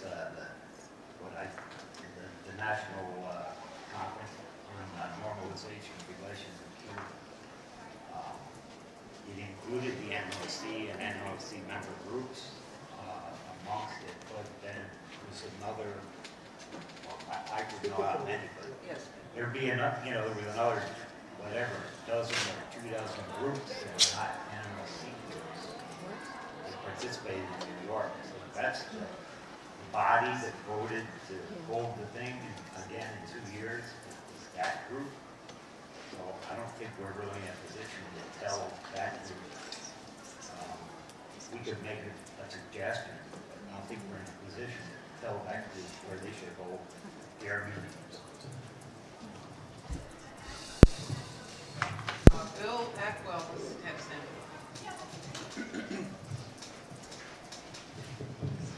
Well, Gail, is the proposal the end of April? The proposal is the spring, and Okay. we need to talk about, exactly, when that would be. I didn't necessarily come up with a concrete time frame. I think when we talked about doing, When we did the conference in New York, the timetable was around the FMC visit to the UN, so that was in March. Well, usually schools are still in the end of April in DC. So, well, the reality is this: no matter, that's a short amount of time, no matter what part of the spring, right? But the reality is this: it's going to take a hell of a lot of work, no matter where it's going to be. And the period has changed. It's even changed since the New York conference. I think that we've got to recognize that New York does have what I would say the largest concentration of Cuba Solidarity activists. So the challenge would be how we can get those people down to DC. I'm for the DC. I think another thing is that our committee, the International Committee for Peace, Justice, and Dignity, for the last 7 years has had major projects every year in the city. We do have a lot of contact there. We have organizers that live there. I think that, I'm not saying that, I'm just saying that's one more thing that we can add. Gail brought up the connections with the ecumenical. I remember one year we were very successful in bringing ecumenical groups in, and I think we can tap that. It has to be broad, it has to be different, but I think the potential is there. And the bottom line, I think the real deciding factor is that whether we like it or not, that is the center of power, and that's where we have to go to. So I'll leave it there. Gary? Yeah.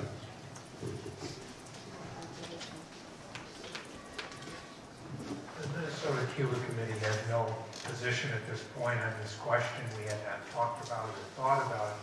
Steve raises to me a very important procedural question, because he's really raising the question of whether this body sitting around the table has the authority to choose where this meeting is.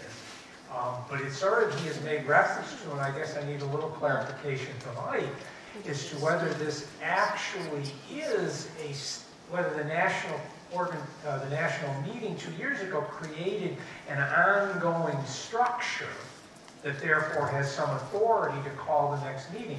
Your presentation at the start led me to otherwise, that this was something which maybe had been talked through a little bit more among different activists. So I'm honest, I've heard many arguments, but I was particularly struck by Steve's comments needing to be sorted out. Let me just speak to that real quick. I wasn't trying to imply that there was any decisions that had been made other than the decision at the end of the conference in 2017 that we should do something in 2 years' time. That wasn't decided that it should be New York that's making that decision, or anybody, any particular group that was making that decision. And I think that I don't disagree that people who were involved in organizing in 2017 shouldn't, weigh in. But we did agree that we would come to the NNOC meeting as a place where probably the largest number of Cuba Solidarity folk would be gathering and could have a face-to-face meeting and conversation about this. So just to clarify that. Since I have the mic, the other thing I quickly want to say is, and it's been mentioned, I think, by both Ike and Steve, that this shouldn't be just an NNOC conference. I'm not even really sure exactly what that means, but if what we're referring to is that it should be broad and diverse, and that it shouldn't be just us talking to ourselves, we're all in agreement on that. We're all 100% in agreement on that. So no, Gail, it's okay. My questions were the same you had, the exact same question. And you already answered it. Okay. So you already passed it. Thank you. In the motivation for this city or that city, there was not any discussion whatsoever put forth, in my opinion, about what would be the purpose of this conference. Usually you discuss the politics and the purpose of what you want to do before you decide it's going to be in this place or that place. And it hasn't been discussed and actually has been just talked around, in my opinion. So I think that needs to be the first point in the discussion. That what is the purpose of this conference? Who has the legitimacy and all of that stuff is, one person may have one opinion, another person has another opinion. That's what's already come out on the thing. I think there's no doubt that New York has the most resources. Anybody that says that is fooling itself. The other thing is that, in my humble opinion, Washington, D.C. is not the seat of power in the United States. Please, come on. It's New York City where the capitalists are based, not New York. They have a few flunkies in Washington, D.C. called Congress people and stuff like that. But they don't make the basic decisions. But that's worth considering. I don't lobby because I think it looks to the politicians to solve the problem. And they're not going to solve the problem. They've been around longer than we have. I think we need to reach out to broader and broader sections of the population, including working people more than any other. That's what I think we should be getting to discuss. How do we do that? What is the purpose of the conference? What is the purpose of the conference? Then I think we could decide, where we want to hold it. As far as I know, I'm in the Washington, D.C. Metro Coalition. We haven't been consulted with or had a discussion about a conference in the spring or any other time organized by the NNOC. Now, let's forget about the geography. You can go to New York just as easily as you can go to Washington, D.C. if you live in North Carolina. Come on. I mean, I think that's, the arguments are what the arguments are, but that's not the decisive point. It seems to be the decisive point. What is the purpose of the conference? How does it advance the solidarity with the Cuban Revolution? Or does it just keep us in the same place, and whether we say or not, we're still talking to ourselves? So how do we expand? And why do we have a conference in the spring? Last point. Isn't there a May Day International Delegation going to be organized on May Day? I mean, there's no date mentioned. 1:30 on Sunday, May Day Plaza. There's no date mentioned for the spring conference either, which makes it a little difficult to organize around. But that's what it does not seem to get in the way of actually organizing the broadest possible May Day brigade that we could organize in the United States. Ramirez said that we had the largest delegation of any other country. Let's build upon that and make it bigger. And I think these things will contradict each other in the real world. Is there anybody else who wants to talk before the three people who have their hands up who've already spoken? Is there anybody who wants to talk for the first time? Peter.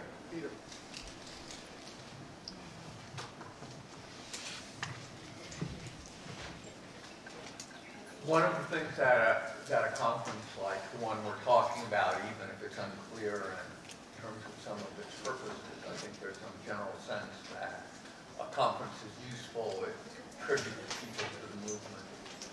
But one of the key things that's needed is an organizer for the conference. I haven't heard that really be addressed. And to come out of this meeting without a clear organization to hit the floor running would, given the short time that Bill already referred to, I think would be somewhat foreboding. So one of the things I want to ask is, if this is a recommendation from the NNOC, who amongst the five, are there one or two who is going to maintain key responsibility for, if not doing the coordination, owning this recommendation? And if not, are there one or two who are going to take it upon themselves to say, if we don't do it ourselves, we will get that key person, those key people? I'd like to hear your response. So let me just say that, and then we can go to the, I go to three folk. I would say after I speak on this for, so Howard, Elisa, Dan, sorry, Dan. So real quick, no, I was just saying in terms of order, real quick. So in terms of, that's a legitimate question, and we all know we're talking about trying to do something in a short period of time and all of the challenges that are there. Clearly, two things I wanted to just say in reference to what you just said, Peter, is we've had some conversation about that. I would say that it's got to be a collective effort, but given what you've said in terms of some leadership that, particularly if we're talking about DC, given Cheryl's proximity to DC, and I've committed to partnering with her to be sort of the anchors, but that doesn't mean that we're the organizers, or that we're doing all the work. That's just trying to be the glue to help pull together the various pieces as best possible. But with an understanding that the only way that this is going to happen is with a real serious core group that has equal responsibility for moving us forward. Similar to what we've done as we've organized conferences in the past, but certainly being willing to be that anchor from the NNOC side. So Howard, Dan, yeah, that's true. I'm sorry, Howard. I apologize. Dan hasn't spoken. Thank you. So Dan, and then thank you. Many people have spoken today about reports of getting people to Cuba and the big success of the May Day Brigade, the Shea Brigade, and I was on two of those. I can't see, I was part of the Chicago Cuba Coalition that 2 years ago, a year and a half ago, took central responsibility for organizing the U.S. delegation, which had 50-something people on it as part of the International May Day Brigade. I can't see us organizing to get people to go to Cuba on May Day Brigade, which will start, what, late April? It'll have to be in Havana late April. May Day is usually in the middle of the 2-week, 15-day trip. I can't see us putting up, I think we should put all our eggs in that basket of getting people to Cuba at the May Day Brigade, and a conference in April is incompatible with that. It takes us away from the energy, the organization, the coordination, the logistics of building the biggest May Day Brigade. So I'm against doing the conference. I think we should put all our eggs in getting the most number of people to Cuba on the May Day Brigade. Howard? I mean, first I want to thank all 5 of you as co-chairs for the work that you do all the time, the work that you had to do with the local committee here to have another great conference. However, we had a great presentation from our comrade from Cuba that talked about the process of democracy. And this is not a good process of democracy. You can't put forward a proposal without talking to the people's city where the proposal is going to be. So I would urge you to both rethink this whole process about the process itself, who to talk to, which should include certainly the people in DC first, then the people who put together the conference in April of 2017, which there were up to 30 people on those conference calls. How many people participated in any of those conference calls? Raise your hand. But the most important 2 points are what Omari raised, and that is, what the heck is the purpose of the conference? I'm sure there'd be a lot of good purposes we could talk about, but you're really putting the cart before the horse. And the most important thing is to unite with everybody else who's spoken, lastly, Dan, Omari. We cannot do this before both the May Day Brigade and the VB Brigade. I don't know how many people here have really done this kind of organizing to get people to Cuba, particularly people who have all kinds of barriers, financially, racially, being in jail previously, et cetera, et cetera. This is the kind of stuff we've had to do for the last almost 50 years. And to have a conference which takes an enormous amount of good, positive energy and work, not just on the organizers' part, but the people who are trying to get people to this conference. So I'm proposing the conference be at the best in the fall next year, not before either the BB or the May Day Brigade. and it be done much more democratically.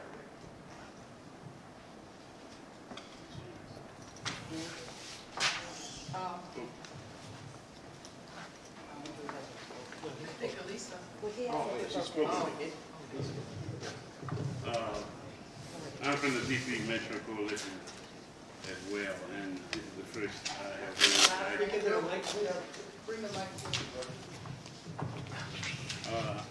this is the first I have heard of the idea as well. We have a pretty active coalition. It's broad, I mean, it's not that big, but certainly from the point of view of political tendencies and forces, it's quite broad, you ask me, as far as things go today, in today's reality. And we haven't discussed it. I'm convinced by the points made with regard to the importance of putting primary attention on getting new people to go to Cuba May Day as a priority. One of the things that I was disturbed by in the discussion on the lobby was that can have a place, but if that becomes the central axis of what we're doing, the dominant thing of what we're doing, it is out of place. It is something in which I'm not comfortable with. I am certainly comfortable with putting a lot of emphasis on recruiting more people to go to Cuba on May Day. And we can use some of the time that we spent elsewhere, going before a union organization, church group, student organization, classroom, political science class, high school, you name it.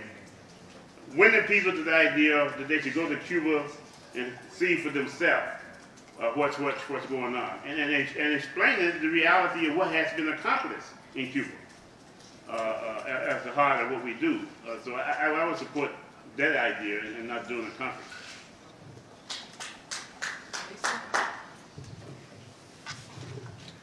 There seems to be some concern that this isn't a democratic process, but I'm just going to speak to the fact that it seems that we're all engaged in a lot of discussion around this, and that in and of itself feels very democratic to me. And I think that it is a proposal that we're hearing for the first time, and now we want to be in consultation with everyone who's a member of this. That's how I'm receiving this.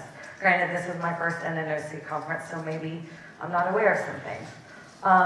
My idea about what I took to be the purpose of this is to build solidarity with Cuba under the banner that we have there, which is no to the blockade, U.S. out of Guantanamo, normalized relationships, and of course, all of that means getting people to Cuba.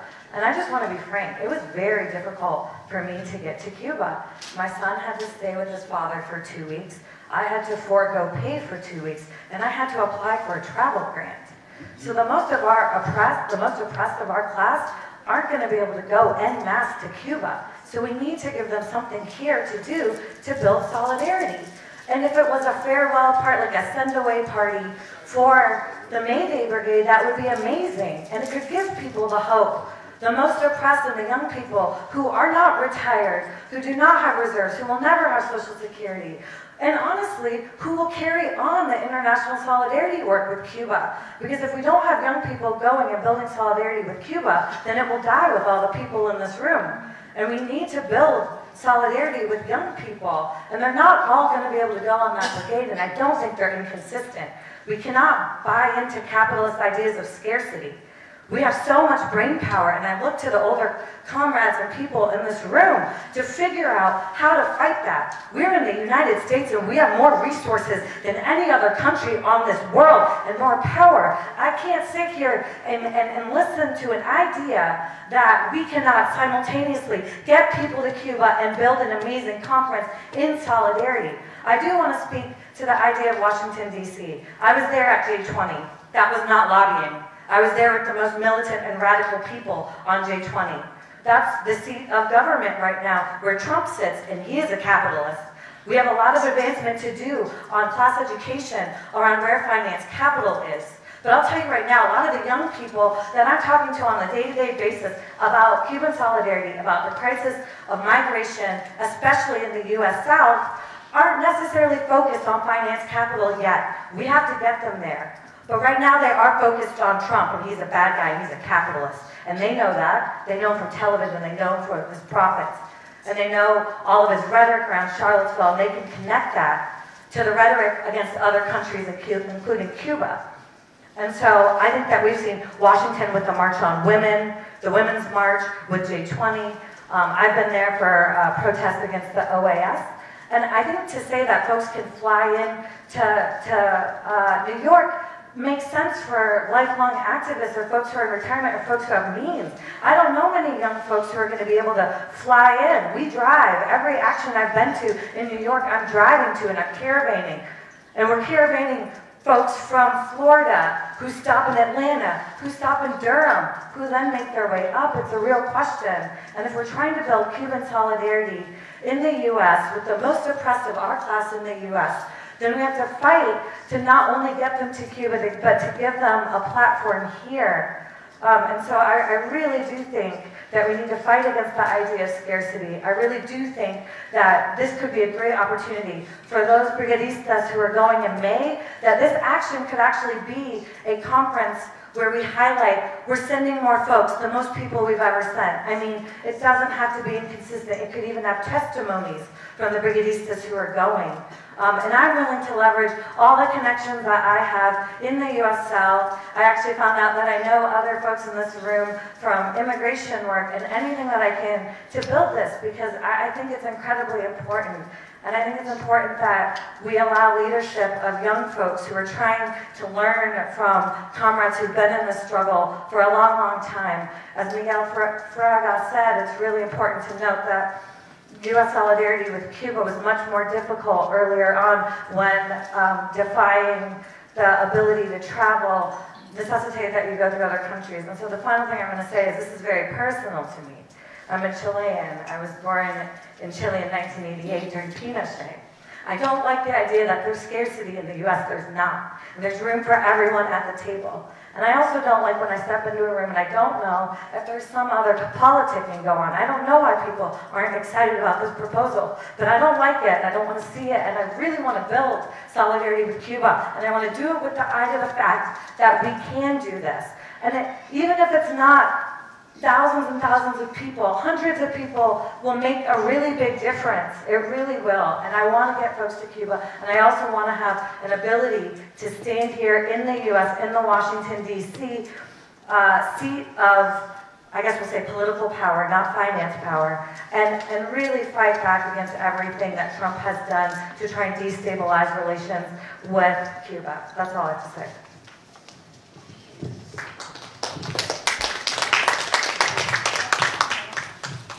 Okay, I want to address, first of all, just...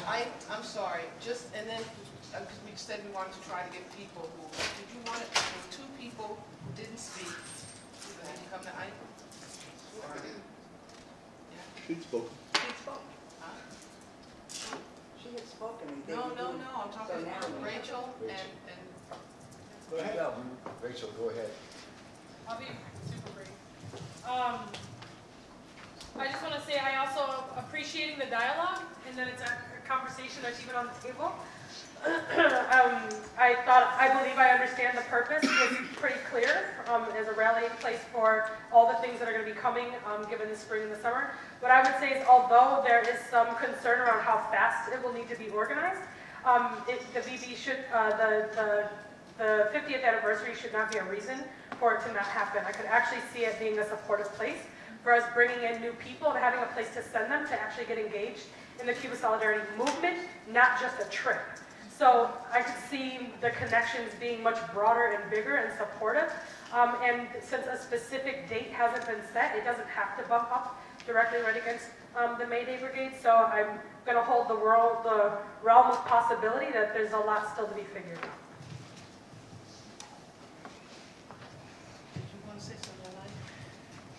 Well, one thing I had was a question. My impression is that the New York conference, work started on that a long, long time ahead of when the conference took place, much more longer than 5 months. But that's one thought. So I think we should take that into consideration. Not to mention the fact that there's pretty strongly divided opinions about this here, which is probably not the best best sign for how well things are going in terms of organizing it. And people in Washington have been talked with about this. Our voting delegate from here in Minnesota, before handing me the card to vote, suggested that maybe we could table this vote till tomorrow, so there could be some more discussion on it. My personal thing about where to have it, New York City, yes, you're almost always going to be able to get more people there, but I don't think that means that you should always have the events there. I was concerned about having this conference here in Minneapolis, because we're a long way, we're close. Chicago's pretty close. Everywhere else is a long ways away. But we have a reasonable turnout, I think, here. So those are my thoughts. And it's not true that Washington, D.C. is not an important place. I mean, if they're going to decide about bombing somebody or invading somebody, that decision is going to be made 1600 Pennsylvania Avenue in Washington, D.C., not on Wall Street. It's made by people in Washington who represent people in Wall Street, but it's an important place, and I think it is good to vary up locations, and I think maybe we should consider postponing the idea of the conference.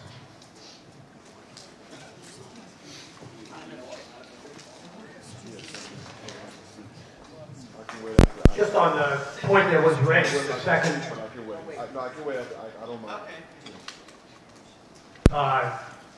The final plenary session, which voted on a lot of action proposals, did not set up a permanent structure. There are lists of people that were on the phone calls and stuff like that you could argue abstractly had some legitimacy. I mean, my idea of the role of the NNOC is, I think it's great that they want to be part of the initiative to launch this, but it has to be much broader than the NNOC to be a real national conference. So just to get that out of the way. As far as the purpose, I mean, the purpose of the conference would be and was to boost the work around the whole country. That was done. I mean, we had action proposals that were at the last plenary session that were discussed in written form, democratically discussed at the conference calls and so on, were brought forward, were debated in a very democratic manner, and voted on, including the UN actions that are now becoming institutionalized to have demonstrations around the UN vote, including having the 17th of each month be a focus for some kind of solidarity actions, including encouraging speaking tours and doing that explicitly. So when the opportunity around Griselda came around, we were able to do that with some authority and draw some of those forces. Almost all the forces that were involved in that great tour were people that had come together and were participated in the national conference in New York, and to boost the May Day brigades and the other travels to Cuba. The three demands that the conference was built around were the demands around Guantanamo and the blockade and to stop the regime change programs. And that was formulated in a way with great discussions in order to do this the coalition of forces that maybe have slightly different or maybe even substantially different ideological or political orientations, but who want to end the embargo. So you bring together the forces that support the Cuban Revolution, that are more in explicit solidarity, and some of the broader forces that want to end the blockade but are thinking out, and we can win them over to supporting Cuban socialism and the Cuban Revolution. The purpose is to educate and to mobilize. I didn't get into it in my initial remarks because I had, I didn't want to speak forever, but I think out of the conference, wherever it's held, whenever it's held, should come a call for national mobilizations or maybe regional mobilizations around these demands in the streets.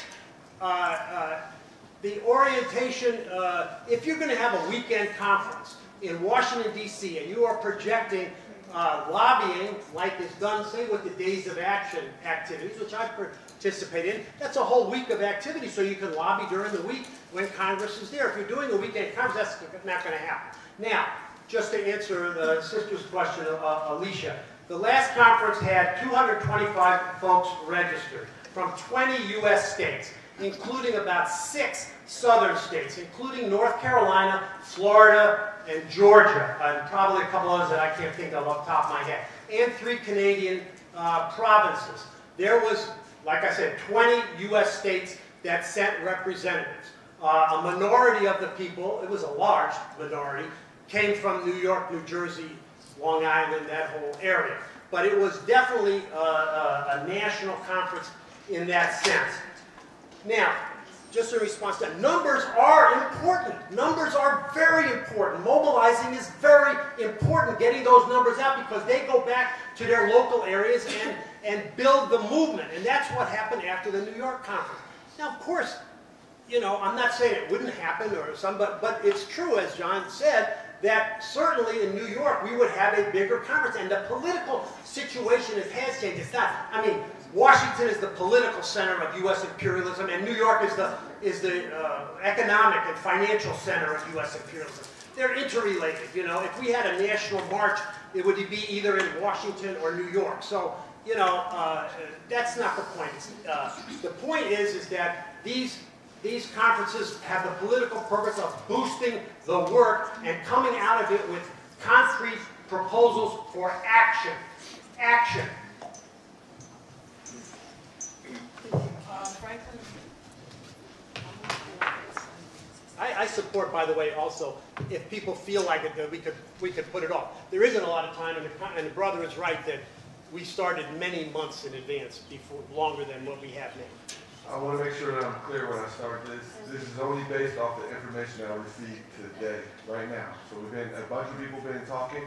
I think the only dilemma I have here is, as an African man born in America, many decisions have been made, and I wasn't able to be at the table.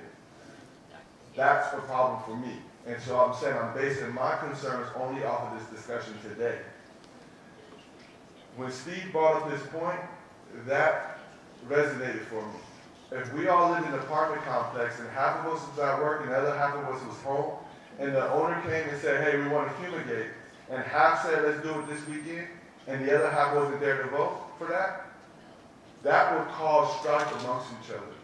I would propose, if that didn't already take place, because I don't know if the chairs already spoke with these other organizations, I have no idea. But what I would propose is maybe send an email out to some of these organizations, or if you have good contact or communication with these organizations, say, hey, we're proposing this, what do you think? And then we come back tomorrow with whatever response you all were able to get. We come back tomorrow and then we vote on it, because right now I don't think it would really be fair for those people who are not here. They may be meeting right now, for all we know, they're in another meeting right now having the same debate. And I don't think that's cool. That's not solidarity. So I would encourage that we try to figure that out. I want to step in. I want to step in here because it's now 5:30. And I feel that we've given a lot of time to this, so I don't feel like I'm shutting down. But I think it is time to bring this conversation kind of into closure. Brother, you spoke, and I just think propose we table this till tomorrow morning. Let me just say a few things. One is, I think it's really, really important for me to state that this has not been about trying to impose, a fait accompli decision. It was a proposal. So this was what was supposed to come from it, a conversation, a dialogue. And I think that needs to be understood. I think there's been some mischaracterizations of what has been said about just strictly an NNOC conference and being narrow, and that's not what we're talking about. I think we're a lot closer together on what a goal would be than we're further apart. That can be conversations that we can have along the sides. I want to recommend, and I'm saying this because I haven't had a chance to confer with the co-chairs, that I agree. Let's go ahead. Let's at least table the conversation to tomorrow. Give people time to think about it, talk about it, think it over, ask questions, sidebars, and then we make a decision. It's not the whole idea about things not being democratic. I don't even know where all that's coming from. This is a conversation. So I'm fine with that. but I just needed to speak to some of those claims that were being made that I feel were a little off target, off subject.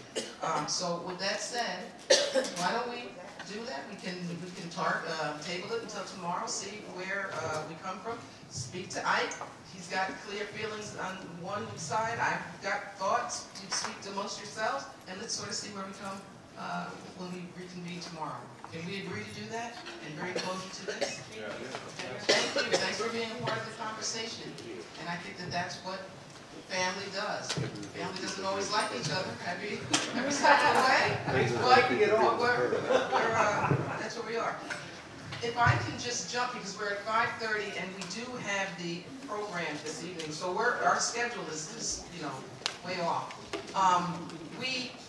Next on the agenda had been the idea of doing member reports. Can we just get a sense, this is going back to what Nalda had said at the very beginning, how many organizations will not be here tomorrow? A show of hands? Some have left. Yeah.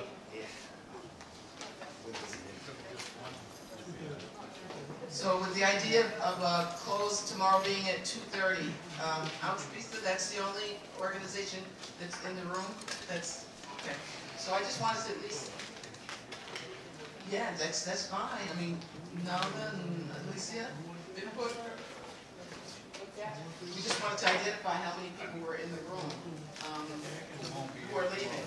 And there's just one at this point. I don't know how many people do you want to switch to that? Yeah, I guess.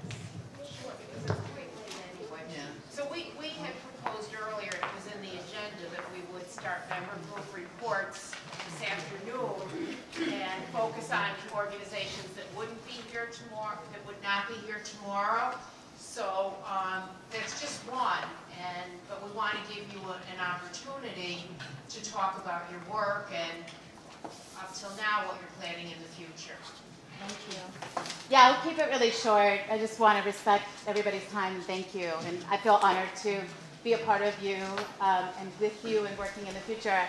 My name is Maria Bello. I've been involved with the Cuba Solidarity work really actively since 1991. I've had the privilege of travel with Lucius Walker. I was a part of some of those first Pastores por la Paz, the caravans, later the Freedom to Travel campaigns. For 16 years, I worked as building and directing the Reality Tours program with Global Exchange in San Francisco before I started Altruistas about 6 years ago. Just briefly, all of the trips and programs that we run all over the world, from Afghanistan and Argentina to Venezuela, and Vietnam, etc., with the majority of our trips being in Cuba, have a solidarity with the Cuban people and the peoples of those nations. We run only socially responsible, ethical, and human rights and educational programs. In terms of the work we are doing with Cuba, of course, we work with our compañeros at ICAP and Amistur. We have a number of programs that are coming up that we feel really honored about. One of our next departures in November is with Bill Camp, Nancy Amada, and the compañeros and labor organizers that are working with building relations with Cuban labor. So November the 14th through the 20th, they're doing a solidarity delegation to Cuba in Havana. I also wanted to just briefly mention a program that I think is really important. I mean, of course, the work with the Venceremos Brigade and the other brigades in Mayday is very important. As you know, solidarity takes many forms with different communities. I've been involved in particular with groups of healers, doulas, as well as the yoga community around the world and in Cuba for over 20 years.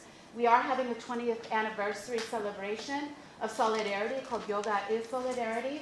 The trip is called Dissolving Blockades Through Yoga. It's February 7th through the 13th. And again, we will have a great program and activities working with ECAP. We also are working on a solidarity delegation with all the advancements that Cuba is bringing forth in with the rights of LGBT, with our gay and trans brothers and lesbian brothers and sisters. And we'll be running another program on solidarity for the Jornada, which is a celebration trying to end transphobia and homophobia in Cuba, and that'll be May 13th to the 22nd. I could go on and on with some of local May Day trips and things like that, but again, it's an honor for us to be working in collaboration with others, helping power their delegations, empowering their brands. For me, I wanted to be a part of NNOC, and I'm very, very blessed for me and my team to contribute, because when people get back, which was brought up earlier, what do we do? Where do we put people in? How do they activate? When we work with groups that are pre-established, the ability for them to do those report backs, to do the fundraisers, et cetera, is heightened, because that connection and that shared experience happens. But I also do share the information for the NNOC. So doing the conference, in DC or New York or wherever is important, because I can share those activities and events with others.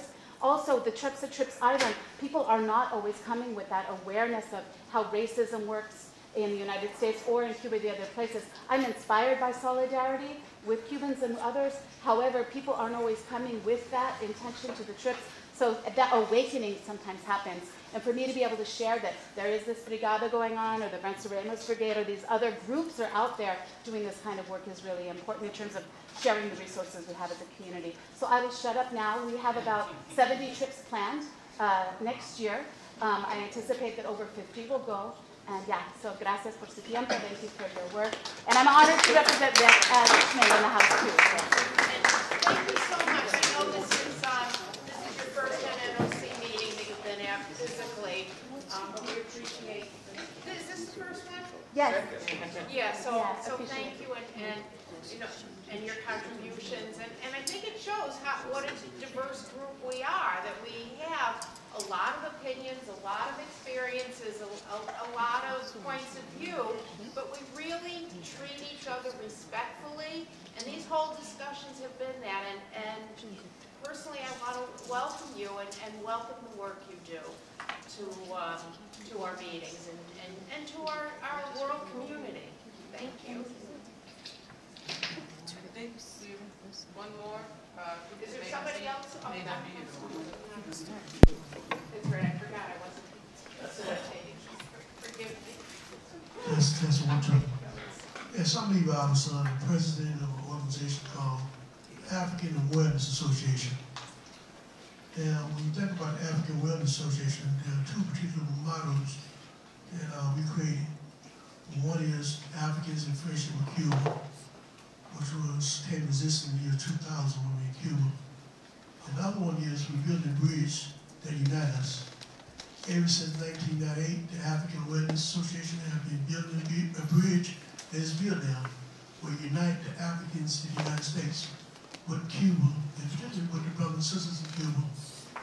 And one reason why we chose to do work around Cuba, we recognize that African people, we have a historical relationship with each other. Our struggle is one. Our values are the same. We understand that the future generation for all people lies in the building of socialism. But for us, we see the Cuban Revolution as part of the Pan-African movement. We're also Pan-Africanists. As far as I know, other people can speak to it. Our particular audience is the African people. This is what we take to Cuba. While some people do brigades, some people do caravans, we do field rides. We are field riders. That's what we do. Coming up this December, from December the 27th to January the 3rd, we'll be in Cuba. We're asking the brothers and sisters in the African community to come and show their respects, to pay their respects to the Cuban people, its revolution. We recognize all the contribution that Cuba has made and can continue to make to Africa and all of humanity. So we ask the African community in particular, and all people in general, to come with us. And I thought it was real interesting in terms of the discussion that we had today on race, because we've been having no kind of discussion with the Cuban people on the ground for the last 20 years. And one of the things I can tell you is that the Cuban are not scared to discuss this issue openly and honestly. We've been living that life for over 20 years with these kind of discussions. So again, we'd like to invite all those who would like to come with us. We have a website. You can go to www.aaa-cuba-tours to find out more about this trip.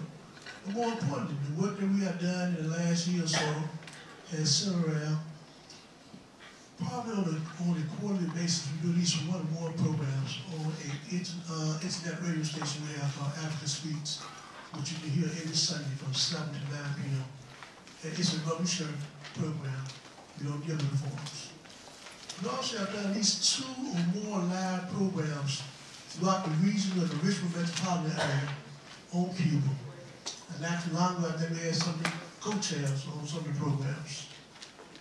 So, and also in terms of the tour, the sister came in a couple months ago dealing with the literacy program.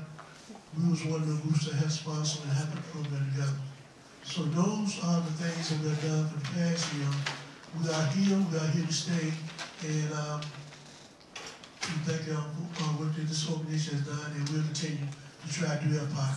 We know one of the biggest contradictions in the Saudi movement in the United States is that there's very little African participation. So we know we have a responsibility to make our people become conscious and realize they have a debt that must pay to Cuba. So these are some of the reasons why we participate, and this is why we see Cuba spur as a center of our. We thank you.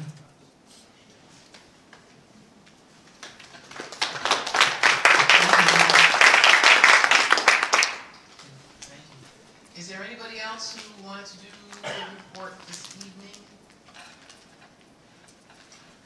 Okay. Going once? Going twice? Going 3 times? We're gonna move on. So, Can I say something? Sorry. Can I just say something 1 minute?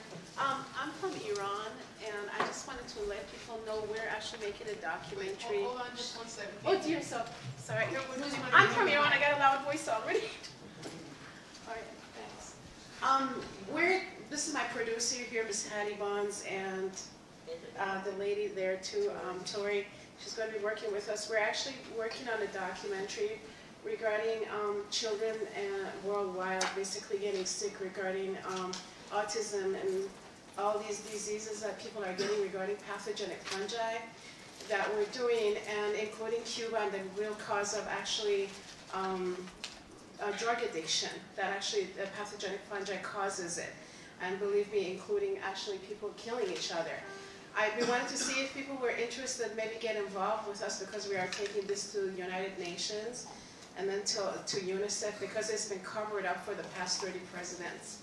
And I come from a family of molecular scientists and doctors and everything. And there's too many children dying, including in hospitals. So I just wanted to find out if in case we are, like I said, we're including what, regarding this Cuban thing, what we're doing. We want to take this worldwide. I just thought if anybody was interested, would like to get involved with us. So because we are next year going to, New York regarding, so I just want to let guys know. I'm so sorry to bother you. It was just so sorry in case anybody was interested, with this. So. No problem. Anyway, thank you very much. Thanks. Sorry, thank you, Sophia.